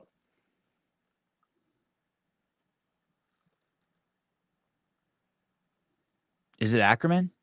Yes. Okay. I had him on the original CrossFit podcast. That's right. Okay. Good. Frank Dubach, Sevan, please read to Greg the message I sent you. I don't see a message you sent me. I want to know what he thinks about affiliate representatives pushing products on affiliate owners. So I don't know if you know this is happening, Greg. I just found out about this, and I'm curious. And I think I'm expressing this correctly. I saw an email go out the other day from the Southeast affiliate country manager, and it went out to the affiliates, and it basically said, hey, do you come to this affiliate gathering in our area, and we're going to present to you stuff that you can sell to your members to increase revenue. It wasn't like sell to your members to increase their Fran time, sell to your members to make their life better. It was like, here's some shit you can sell. Kerry Hare will be coming there to sell it. I guess Kerry Hare doesn't work at CrossFit anymore. He works for Go Ruck and Momentous. I think Momentous is a supplement company. I don't know that for a fact. But Kerry Hare is going to come there. It is, Caleb? Yes. He's going to come there and he's going to talk to you guys about selling shit. What I heard is that these companies pay CrossFit so that CrossFit will then call meetings with all the affiliate owners in the area and then charge people money to come sell shit to the affiliates. I recognize the model. Right. It feels like some sort of not Ponzi scheme, but pyramid scheme, right? Where like I'm at the dermatologist and I'm sitting there waiting, and I realize that there's a network marketing opportunity, that there are supplements, that there's skin cream, and I'm now convinced that I've gone to the wrong person for my skin cancer. Do you think that there's anything an affiliate can sell that doesn't delegitimize them? What do you want your lawyer or your heart surgeon trying to sell you? Peripheral to what's going on. Let me push Do you on you a want little to bit do here. you want What do if you want to it's- hire the lawyer on the billboard No, over the freeway? no. Do you want to go to the doctor with 40 offices? What about a refrigerator full of water and fit aids and I had Coca-Colas an and stuff? obligation to provide clean, cold water. Mm. And when I sit in my attorney's office and I go, hey, can I have some water? He better be able to bring some water out for me. And if it comes in, I see it on my bill, I got a problem with the professionalization. I worry about the quality of the legal representation. Okay. Let me push one more time. There's this supplement that I love taking, right? I don't care what it is. It's weed. Let's say Fish I oil. smoke weed. Fish oil. Fish oil. Yeah, great. Fish oil. I take fish oil, and this is the brand I take, and I love it, and I've been taking it for 3 years, and I'm going to have it on my counter so that when people come in, they can see what I take, and they can buy it, and they're going to buy it anyway, so that I might as well get paid for it to help, so I can live a better life.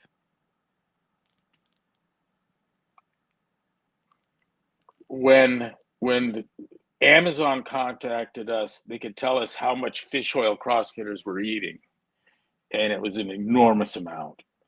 And they connected us with Nordic Naturals. And you know why it was an enormous amount? Because you told us to take it. You didn't tell us to take it, but you brought Barry Sears around and you talked to, and we always heard about the value of taking it. So it was from you, right? Yeah, I mean, I had a client that I put on mega doses of fish oil. He tried everything in the world to bring his blood pressure down, and shazam, it dropped within 2-3 weeks of high dose fish oil. Barry saved his mom's life, added time to his mom's life, right? Yep. But when we met with Nordic Naturals, they said they'd be selling us the same fish oil they're selling, except it would say CrossFit. And I'm not going to sell. I didn't want to do that. We would offer Nordic Naturals. We would offer fish oil. If the fish oil was better, it had to be comparatively superior to any other fish oil to the extent the training was, or we're diluting the brand with each pill sold. Let me say that again. If the fish oil isn't better than other fish oil you can get in the manner that CrossFit training is better than the training you can get, every fucking pill you sell is hurting the brand. As if the fish oil you were selling is not more benefit, like doesn't alleviate pain or alleviate, like if it has wasn't to do something that no other fish oil could do, because our training did something that no other training program was doing.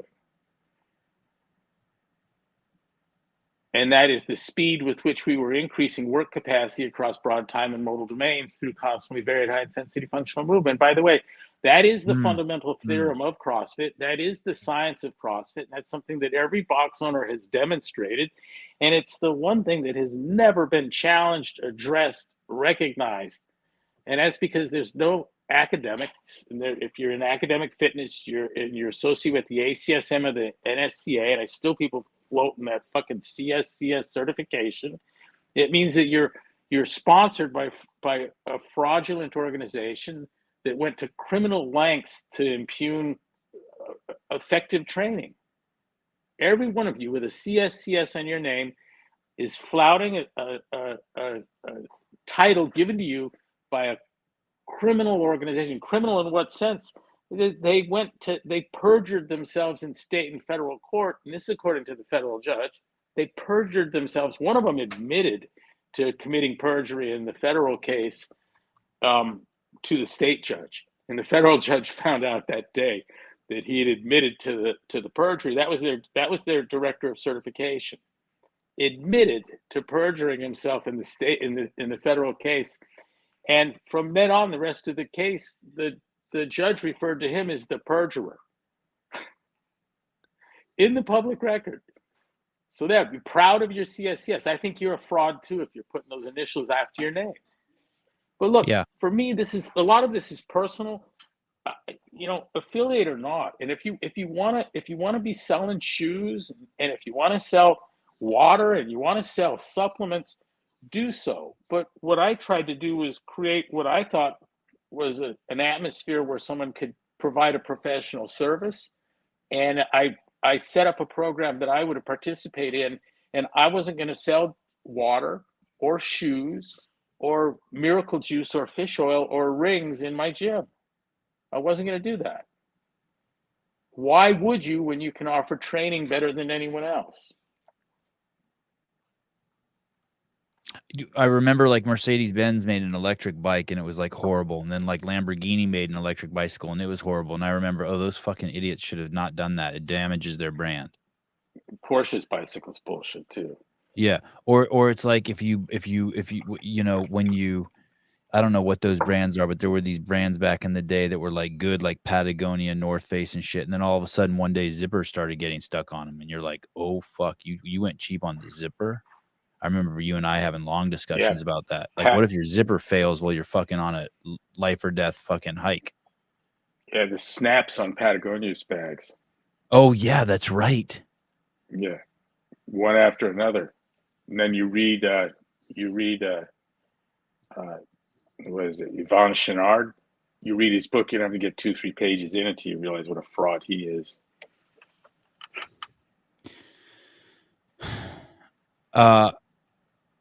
That sucks. Let me go through here a little bit more and see if I owe anyone a question. Damn, there were a lot of fucking comments I missed. Hundreds. Here we go. Magnus Holmgren. Greg. TRX.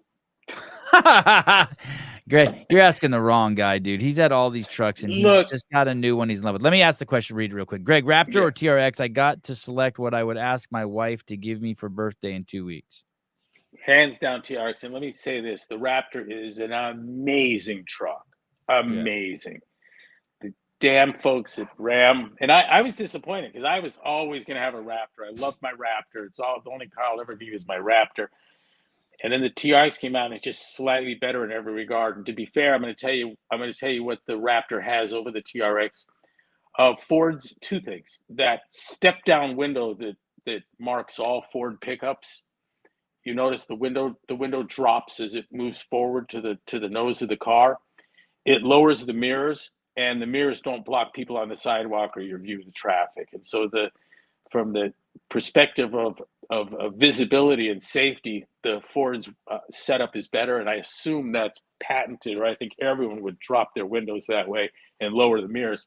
Tundra is the worst. The TRX, it's not good. If you're sitting at a light and you're going to make a right-hand turn, it behooves you, or a left, it behooves you to lift crane, look around and past your mirrors to make sure that no one has stepped off the curb, because the mirrors will block pedestrians.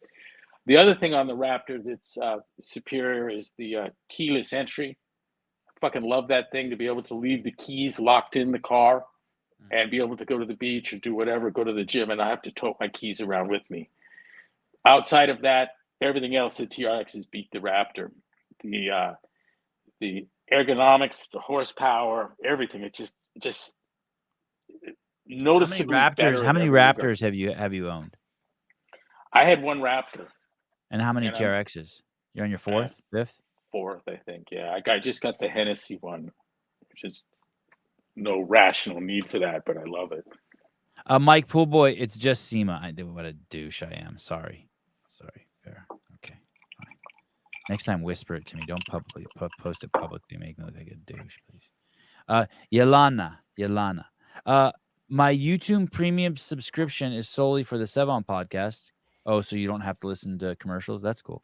Thanks for coming on the show, Greg. Always enjoy hearing you talk. Sevi's monthly subscription. Thanks, girl. Yeah, That's thank the girl, you. Right, Yelana? Yes. Gerd is a psychologist where these p-value studies are insignificant. Was Gerd? Yeah, but what do you mean where the studies are insignificant? The origins of p-values comes from the psychology departments at the university. And so he kind of has an obligation as an honest psychologist, acutely aware of the science of inference. He had an obligation to speak out, and has consistently and effectively for 20-something years. So And it's funny you say p-value studies are insignificant. The problem is that p-values claim to demonstrate significance, and they cannot. How are you on time? Are you cool? We're way over 90 now. I'm good. Okay. TFS, Greg, in my science degree, I witnessed my classmates faking and falsifying data and was simultaneously being held to their standard, and I knew then that the world was fucked. Yeah, there's a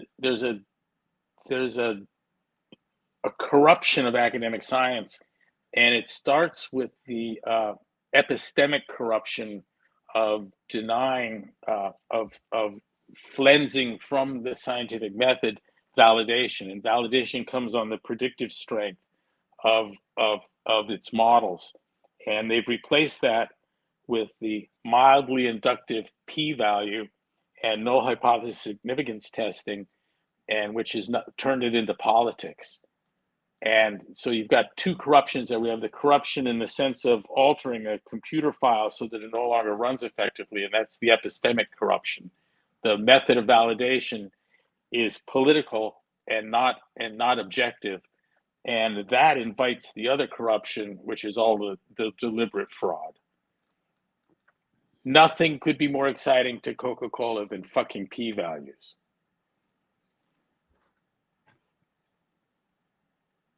And peer review. Hey, Draper owned a gym in Santa Cruz? Yeah. That World Gym? Yeah, on the west side. Yep. God, Yep. Caleb pulled up a picture of him when he was 78. Damn, he is jacked. Is that dude still alive? Yes. He trained Sharon Tate in his prime. No shit. Yeah, the blonde bomber. Good-looking kid. Good man, straight shooter. One of the best guys to come out of that whole Venice Golds thing. Daniel Garrity, I bought my truck for $10K in 2000. I can't imagine spending 70. Yeah. Oh, is that her? Wow. She's touching the titties. Bare chested God. with big chested. Such a great caption. She is beautiful. That lady was killed. That sucks. Oh my God. I bought my truck in 2000 for 10 grand. I can't imagine spending 70K on a truck. Hence, I still drive a 24-year-old truck. Fully understand that. Oh, he did pass away recently. Oh. Did he? Yeah, it's a bummer. All right. He was a dear man. He was a good guy. 8:42 a.m. where you're at? Yeah, indeed. What do you do today? Will you be like going in the water today?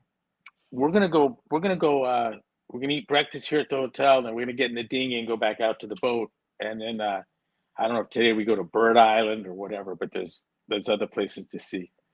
There's one of the islands is Le Dick, and fucking Maggie loves saying that. She can't ask about Le Dick enough.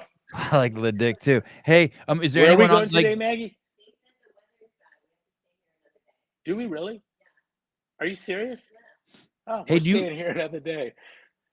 Do you do any are you out there in the middle of nowhere and you walk around on the boat naked and like put suntan lotion on your Johnson, and is it like that? In fact, even here at the hotel, I'm gonna hear. Let me show you. You walk around naked at the hotel?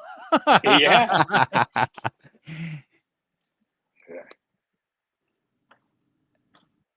Is it raining or is that moisture from the humidity? It's the air conditioning moisture. It looks wet on the ground. It's raining. Oh, but warm water. It's raining warm water. Can you see that? Yeah, it's so awesome. Holy shit. It's 90 degrees and 90% humidity. Look, it's like we're looking through his fingers. It's like we're peeking through his fingers. There you go. Hey, what is that? Another island out there? That's the Indian Ocean? That's just another island next to you? Yeah. You can see the rain coming. Are you on the main island? No. We're on one of the lesser islands, to be sure. Would you ever go back there, or is this like, okay, I'm done? Absolutely. This was amazing. Maggie, would we go back here? Yeah, for a fact. Yeah. Did you? She's already reserved for next year. No way. Oh Yeah. God, I can't wait to hear about Lid Dick. All right. So check this out. We go to the restaurant last night, and it's Yeah. been Meg's on the carnivore diet now, right? That's her. Yeah. That's her new thing. Yeah. And I like last night at the restaurant, she got the carnivore plate, Mhm. and there was like 15 different cuts of meat on it. And so I knew we'd be revisiting the Seychelles and coming here. Yeah, awesome. Yeah, it's great. We got our own little swimming pool, and the boats out there should the weather improve. And we were slated to be at Four Seasons in a few days. Remember, you and I always wanted to go to that Four Seasons. Fuck yeah, I did. I can't wait to see it. I can't wait for you to send me pictures. Keep sending me pictures. I invited you on this trip. I know. Don't remind me. Don't tell these people. They're gonna think I'm stupid. You know what's funny? I didn't want to go. What? What'd you say? I didn't want to go. And now you're glad you made it there, right? Of course. Yeah. You miss your kids though. They're terribly. Yeah. You FaceTime with them? The only thing, yeah, every day. The only thing that made coming here possible is spending 3 weeks or 4 weeks with them in Croatia, Italy, and Switzerland. And they're like, you know what? We need to get away from these fuckers for a little bit. Yeah. Hey, 4 little kids on a boat, day in, day out. It's there's some exciting moments in all of that. Hey, one of the things that makes it hard was communication with mom and dad becomes near impossible. Oh, right, because they're always in your shit. Yeah. On the 18th is Matt Souza's 10-year anniversary for CrossFit Livermore. You don't come back until the 18th, right? Yeah, and that's also George Ryan's retirement party that I would have paid money to go to, and I couldn't rearrange things. All right, that's fine. I'll FaceTime you from the party. I would love to do that. Okay, it starts early in the morning. morning. I'd like to make a little contribution to some of the catering or something there, just as a token of my appreciation for Matt and that's awesome. what he's done at CrossFit. All right, you're a good dude. We'll talk about that offline. All right. Well, hey, thank you guys. Caleb, thank you. Yeah. Great to see you, next Greg. Wednesday, we'll do this again on Wednesday in Africa. You bet. All right, brother. Thank you. And the time works good for you? Until I'll get sick of me and my strong opinions. No, this is we're getting better and better. These shows are getting better. We're kicking ass. All right, guys. Thank you. All right, brother. It's easy. It's hard for me to see the value in this is like just what we do. I mean, these are the conversations you and I have been having for 15 years now, whatever it's been. Word. I agree. All right, brother. Thank you. All right, sir. Bye, everybody. Bye. Love you, man. Caleb, say bye. See you, Greg. Oh, shit. You missed him. Jesus Christ. I said it was great to see you. Oh, you did? Oh, I missed it. Yeah. I was too focused on hitting the kick the guest button. Oh, Audrey, I wanted to read him your statement. Damn it. What'd I do? I know I called her Nsima. It's Sema. I know that was stupid. What do you mean? Oh, for not going? Listen, you fucking ding-dongs. Can't go. Who the fuck's gonna watch my kids? I can't leave my kids. I'd fucking die. I would die. That's a crazy trip. I was looking at the hotel. Fucking insane. It's I used to beg him to go to the Four Seasons in Seychelles, and he would always be like, "Yeah, sure, yeah, let's go, come on, let's go." But we just couldn't pull it. We were always just busy. Dude, that's incredible. So he's like he has somebody driving his boat to those places? No. His boat thing. You buy a brand new boat. Yeah. And then you put it into a co-op. He'll never go on his boat. Oh. And then you can only have crazy nice. And then once your boat's like a couple years old, you got to pull it out of the co-op. So every boat's nice, and they're all over the world, and they're only in warm water locations. That's absurd. Paul, why don't you ask your mom? Hold on, I'll ask her. Hey, Miss Peters, take your mouth off my cock. Yeah, Paul wants to know if I have a bun. You fucking douche nozzle. Who the fuck uses Facebook? We have one viewer on You Facebook. fucking hairless cunt. Welcome to the show, Paul. Nice to see you, buddy. This is New why people we are always don't have welcome. viewers on Facebook. Twitch too. Oh, Paul, you deserve better. What are you doing? What are you doing? Drinking, surfing the net. This is a cult show, buddy. This is a cult show. Come on, be cool. The man bun was like, they ripped on me on the man bun. That's like 6 months ago. Haven't had a new listener since then. Thank you, Wad Zombie. Oh, so I want to show you guys something. I actually should. Oh, thank you, Philip. I actually need to. Let me just see something here really quick. As you know, Andrew Hiller made a video today featuring Craig Howard. Okay, sorry. It's a little late. Oh my God, it's midnight. Who I'm calling. I wonder if he's still up. It's so inappropriate. Damn, that's a good comeback. Racist, but fair. Like kind of complimentary racist, right? Hey. He's talking about his own mom. That's a great comeback though, isn't it? It's all right. I mean, just drag some Asians through the mud. But they're hot. Like, hey, like when you're done fucking around, you get an Asian chick. Fuck it. So listen,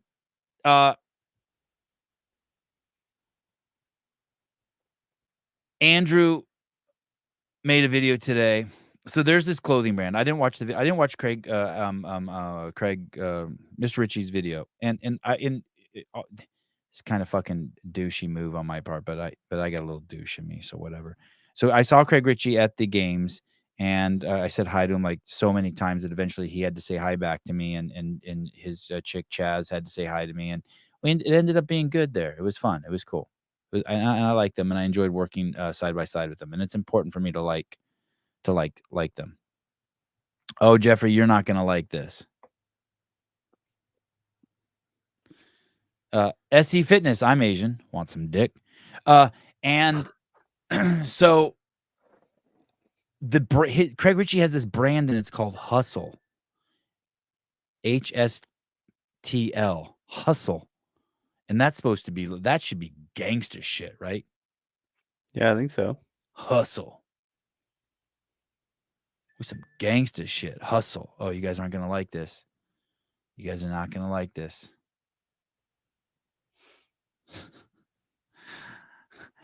And he's got this fucking brand called Hustle. Oh, all right. Well, all right. Thank you for being so polite. And when I think of hustle, it's like that's a fucking tough. That should be a tough brand, right? Like I fucking hustle. Mm-hmm. Like you get knocked down, you get up. You fucking hustle. Like I fucking hustle. I'm a motherfucking hustler. You better act somebody. Can you find that clip? Can you find that clip? Better ask somebody. Yeah, I'm a motherfucking hustler. You better ask somebody. I'm a motherfucking hustler. Tori K, Sevi, does Greg do CrossFit? No, he does your mom. That's the 18th time you've asked that. Settle down, Sevan. It's just people. Why are you so aggressive? Oh, Jeffrey Birchfield. I'm getting to it. You better say, Vaughn. Your black is showing. Wow, that's a good line. Wow.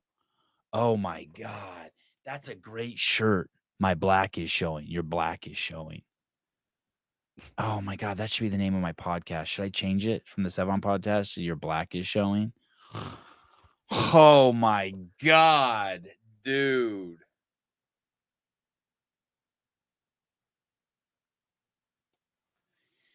Steve, you're on it, buddy. Steve Cousins with the hot chick. Camera angle down the shirt. Craig hasn't hustled on his YouTube channel for 3 years. Say Vaughn. I've been farting the show. Have you noticed? Like anytime I lean like left or right, you should like turn your volume up. I noticed. Does Jesus do Christianity? Great question. Sorry. I'm sorry. You deserve better, Tori. I didn't mean to yell at you. It's just not a question I'm interested in asking him. So I get defensive and insecure, and so I attack. I apologize. My wife's been helping me on that for 2,000 years. The brand name is fucking Hustle. He makes a fucking video where his fucking company's hurting and shows his wife crying, I think. I was driving while I was fucking listening to the video. Now, is that supposed to be authentic? Because, like, I don't show that. I wouldn't show that shit. When I fucking was, like, tripping for, like, 8 months until I found the fucking $6 million in my YouTube account, I was tripping. I wasn't about to tell you motherfuckers I was tripping. I don't need no fucking pity party. I'm a motherfucking hustler. Oh, Tori. Oh, Tori. You really don't know if he does it or not? Jesus Christ. Oh, no. I think you and Rambler should have a picnic. Sevan. So I'm tripping on the fact that he's got a hustle brand and he's showing like, dude, just save that crying shit for later. Save that crying shit for later. Like, sometimes being authentic is just pushing shit down. And Hiller fell for that fucking bullshit. Or maybe he didn't. Who knows? You never know. You never know what anyone's doing. Someone could be beating the fuck out of an Armenian dude, calling him a fucking Armo, but he's not racist at all. He's just doing it to look racist. You never know, because the only people who know are the people inside between your ears. Hustle, then cry. Oh, shit. Oh, my God. Hustle, then cry. Damn. Hustle shows how not to hustle. So Hiller falls for that shit. But what's kind of funny is the guy with 20,000 fucking subscribers, or 40,000, whatever the fuck Hiller has to come over and pick the guy off the ground who has fucking 300,000 or 600,000, whatever the fuck Richie has. And he kind of big dicks Richie by doing that. And I don't think Richie was actually particularly nice to Andrew at the games. Andrew's toxic. By the way, your agent, Craig, you better tell that motherfucker to check himself. All you people that guy, whoever that fucking dude is, who's your agent, all those guys, that guy better check himself. That fucking guy, you better fucking stop fucking saying my name. Don't even look at me. Don't say my name. Ignore me to the fucking ends of the earth. Because you know who you're going to hurt? You're going to hurt all the people you represent, you fucking dickhead. You better keep my fucking name out of your mouth, as P. Diddy said.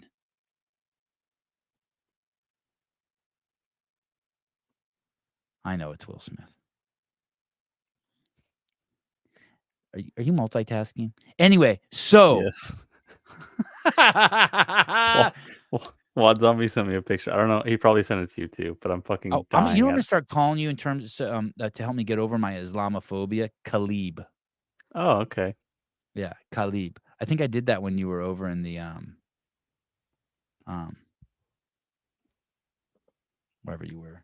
When I was in the Islamic State. In the desert. Khalib. It's perfect. So I'm just tripping because Hiller fell for that victim bullshit. Oh my God, the price of materials are so expensive with Blexit, or whatever that piece that Hiller played. And all you fucking guys fell for it. This fucking joker, who the hell are you talking about? I don't know his name. I don't even know if it was the guy I was on the call with. But this fucking guy represents Craig Ritchie and the Buttery Bros and all these fucking people. Sporty Beth. And like, hey, no matter what, I will never tell anyone not to go on anyone else's show. I have said that I think it's bad for your brand if you go on the Wooly show, the Kettlebells and Cocktails show. I think just because you can be on there for 90 minutes, and I think you look kind of. I just am not stimulated by watching their show, and I think it makes their guests look bad. I think that's not good for your brand. But I would never tell any. I'm not doing it behind their back. I'm not like, hey, don't like some of these people are like, don't let Sevan go to the games. He's this, he's that. I never do that. That's fucking cheating. I would never tell anyone, like, don't go on Talking Elite Fitness, go on there. I would never tell anyone, don't go on the morning chalk up. I encourage people to do all of that. I don't do any duplicitous shit like that behind fucking people's back. None. But if you think for a second that it's bad to come on my show and you're telling your people that, or you're telling people that are in my circle of friends, like, hey, I don't know why you hang out with him, he's bad for you, you better ask why Rich Froning comes on. You better ask why Greg Glassman comes on. You better ask why Chris Cooper fucking is doing the state of the industry report here. You better ask Dave Castro why he comes on. You better ask Tyson Bagent why he comes on. Because you know, at the end of the day, I'm going to fucking turn on you for being like, just say publicly, hey, Sevan, I think you're a fucking dick. I'm so fucking cool with that. But if you're going to try to undermine my fucking show or do shit like fucking call Don Fall and be like, hey, you shouldn't have him come, or tell people that I work with, like, hey, why are you working with him? He's bad. I'll unfuck your shit real quick. I'll make it so fucking all the people that you represent don't fucking want to go on your show because I won't have them on my show. Because coming on my show is actually good for people. Me being an asshole doesn't stick to people. I may be, like I've said this before, I might be covered in fucking diarrhea, but when you come on my show, it doesn't get on you. It's weird. It's a weird phenomenon. I'm cool.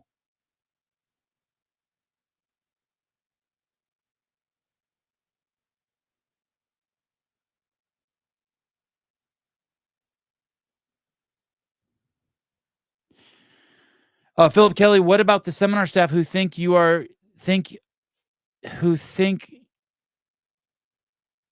your friends, but then they go behind your back and tell people not to come? Yeah, all those people. Like, don't do it behind my back. Especially don't ask to come on my show and then fucking not, and then anyway. Just be smart. Don't cheat. Don't cheat. I'm not cheating. I'm not going around and undermining your fucking business and your shit. Thank you, Ken. Please, Haley Matosian at gmail.com.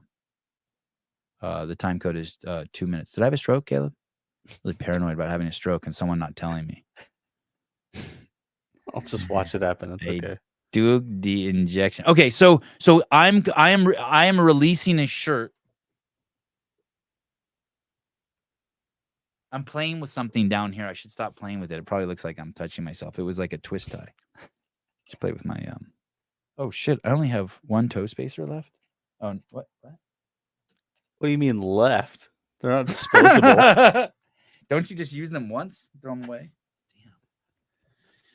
Damn. I'm coming out with a shirt. You guys ready? You ready? No one's seen this yet. This is the release of it. Uh-oh. Limited edition. You ready? I think so. Damn, I almost shared my page with my emails. Not that, I mean, I don't know if I have any. Victim. The Sevan Podcast. Oh, oh my goodness. Yes. Wow. Oh shit. Sorry. I don't know if I was supposed to show that. Wow. That's what I was laughing at. And I think I've never sponsored anyone, but I think I'm going to sponsor Craig Ritchie. No. Okay. Bernie Gannon. Sorry. Okay. Here we go. Bernie, you frequently talk about being forgiving and not holding grudges, but how hard is it that with some of the folks from your past? Oh, I thought you were going to say, why am I picking on Richie? Stop. I can't help it. Thank you. I mean, it's brilliant, right? That's pretty good. I have to tell you something, and I'm not going to say who until they can come out, but I was brainstorming the idea with someone, and I had a brand name, and then this person told me the brand name, and I didn't come up with that. Someone else came out with that, and they're so fucking brilliant and creative. They came up with this so fast. No, not Will Brandstetter. I know everyone's thinking that because he's brilliant and creative, but the dude who came up with this, it's brilliant. There's only one guy. You know who it is? Yeah. He knew the nuances. You should have seen the title I came up with. God, that's amazing. I don't know. That's a great picture of him too. He does look like is it crip walking or crib walking? It's crip with a P. Oh, it is? Yeah. I always thought it was crib walking. No. Look at this. Are you fucking kidding me? My shirt will not be oversized. No? No, I don't think so. You think it should be? Yeah. True to the mentality. Oh my God. At first I was like, man, that's really fucking nice of Hiller. And then I was like, whoa, Hiller got the mind virus. Or Hiller's just like genius. Like he's just like he's playing chess and I'm playing checkers. Chess. He's playing chess for sure. Yeah. Man.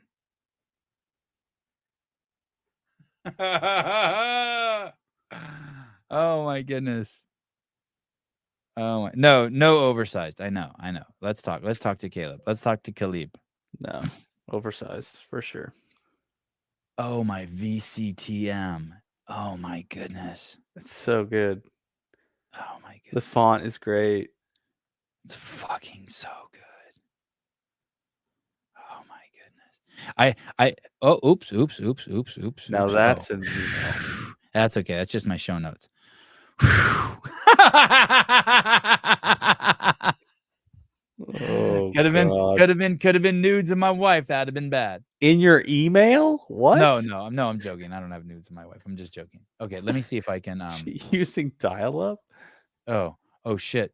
Oh, you know what's crazy? Someone else sent me a picture of an athlete's OnlyFans page. That almost popped up too. Oh yeah. I looked into that. I don't think it's actually an OnlyFans. No, another one's. Oh, okay. Yeah. You mean Sasha Nevis? She doesn't have an OnlyFans? Yeah, no, it's just a fucking Instagram channel. Okay, let me see. I don't understand the point of. Let me see. Where's that? Shit, where did I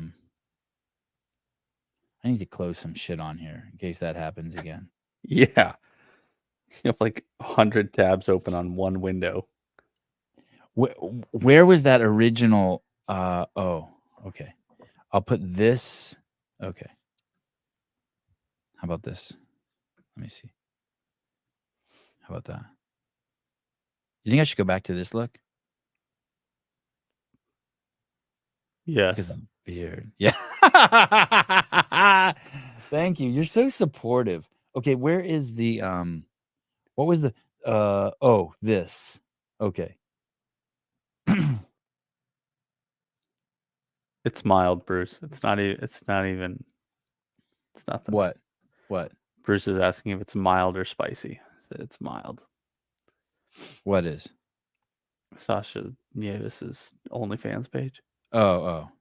Like she's not giving head in there. No, it's literally like the Instagram channel, which is the dumbest shit.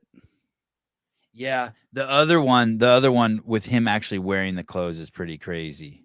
Way better. Yeah, it is way better. What about the line through it? So you're like, hey, this isn't I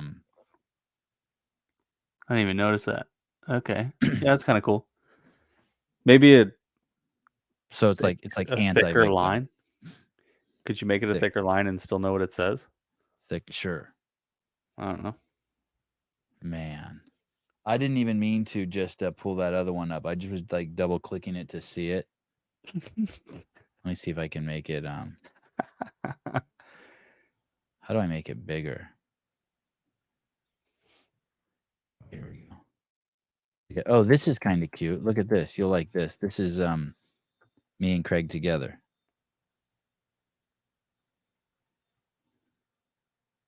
Look, there we go. As the great Khalib says, it's nice. It's nice. That's so good. Sean M wants to know what VCTM is. It's what you are when your hustle brand hits a speed bump and you start crying and blame Brexit. Oh yeah, Brexit's like blacks leaving the Democratic Party, and Brexit is Brits leaving the European Union. Yeah. Whoa. Right. What were we doing? Are we done? Did we have Greg on already? I think so.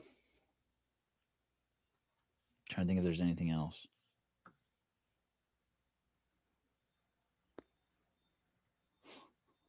My favorite part about this Paul Peters guy is that he's just commenting to himself. Oh, Like, you look there's like nobody else in that you chat. you look like crackhead Mel Gibson. What's even better is that that'll stay on the YouTube, or that'll stay on the Facebook page. So if you go back and look at the comments, you can just see him talking to himself. Hey, dude, how did you find this station? Oh, I still have one more question to answer. Oh, I see what you did there.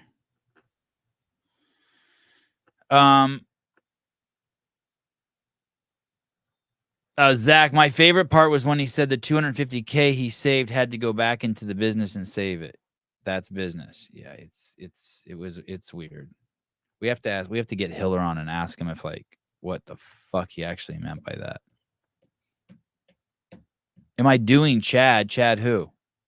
The 1,000 step-ups for time. I haven't been gay so far in life. Oh. Probably not. I did that workout once without a vest. That's a stupid workout. Because you're doing the same thing repeatedly? Yeah, I know it might be blasphemous. I mean, it's just a great way to fucking injure yourself, like pull a wire or something. Especially like if 4 times. With a vest? Yeah, with a like rucksack. I'm not saying it's easy for you in the slightest. I'm not suggesting, but the full size box too is crazy for me. It's like 24 or something. It's fucking crazy. It's only 20 inches actually. Oh, it is kind of nice. For me, it's like it's easy. Yeah, I'm more like a 12-inch box. I'm a 12-inch kind of guy.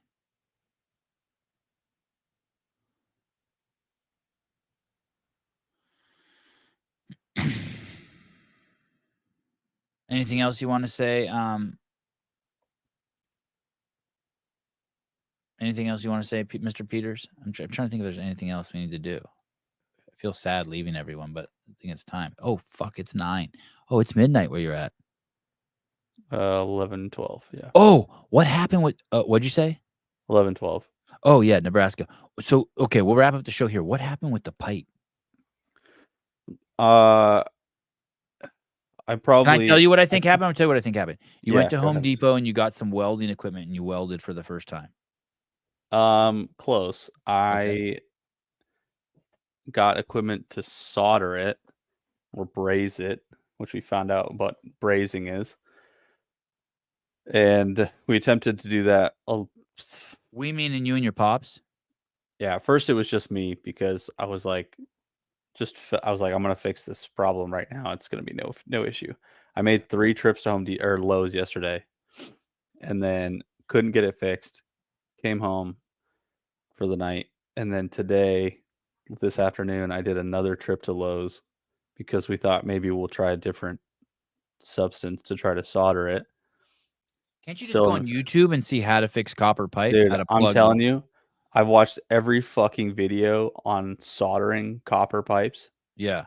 Under the sun. Every YouTube video, I've asked every person that I know who knows how to do that. I would think there's some tape you put on there and then you light a match under it and it's sealed forever. Yeah, I would think so. Yeah. Right. Doesn't that sound so easy? Yeah. No, it doesn't work like that. So we have a friend who's like a family friend of ours is a plumber. So I just said, fuck it. I'm spending too much money being a retard trying to figure out how to do this. So he's going to come by tomorrow and fix it. I think I sent it to him and he's like, yeah, it's an easy fix. I was like, all right, well, I cannot wait for you to show up, leave the car running, fix it and leave in 10 minutes. Who's going to do that? A friend of ours. Oh, Yvonne Kiz Jensen. Well, Brexit. I've seen that picture somewhere.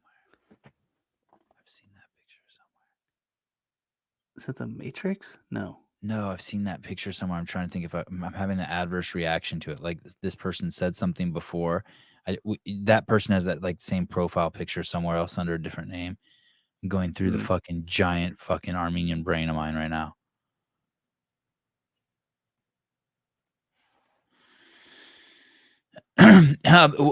Yvonne, well, Brexit is a real thing. Yeah, no shit, motherfucker. It's when you guys fucking sold out and fucking bonded with the rest of fucking Europe like a bunch of retards and took the first step to fucking having your souls completely fucking ripped out of your insides. You zombies over there. You guys are on your 18th fucking COVID shot, believing in your fucking socialist fucking healthcare, which we all know sucks dick. That shit's fucking invading our country. You zombies will take order from anyone. You, Canada and Australia should be over here bowing down to us, thanking for fighting the good fight. Well, Brexit is a real thing, Sevan. Thank you, Yvonne. If you know, you know. If you know, you know. And thank God someone over there had a brain and pulled out of that shit. And now they're trying to punish you for it. Well, suck it up and fucking get to work. How's that? Do I know about it? How's that? Now, this is how you finish a day. 7 out of 10 trigger.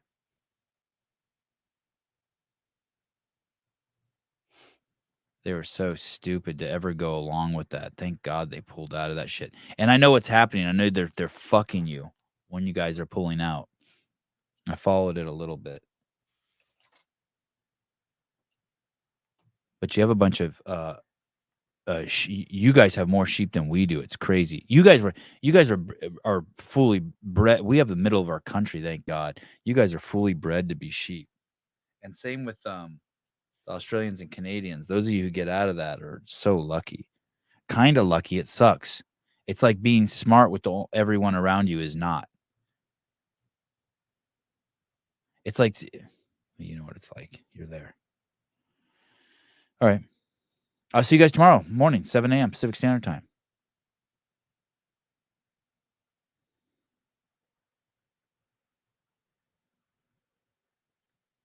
Did you hear the phone ticking? Mm-mm.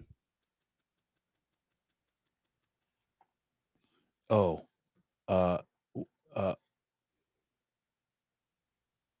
What was that thing? You better ask somebody. What was the thing I wanted to look up?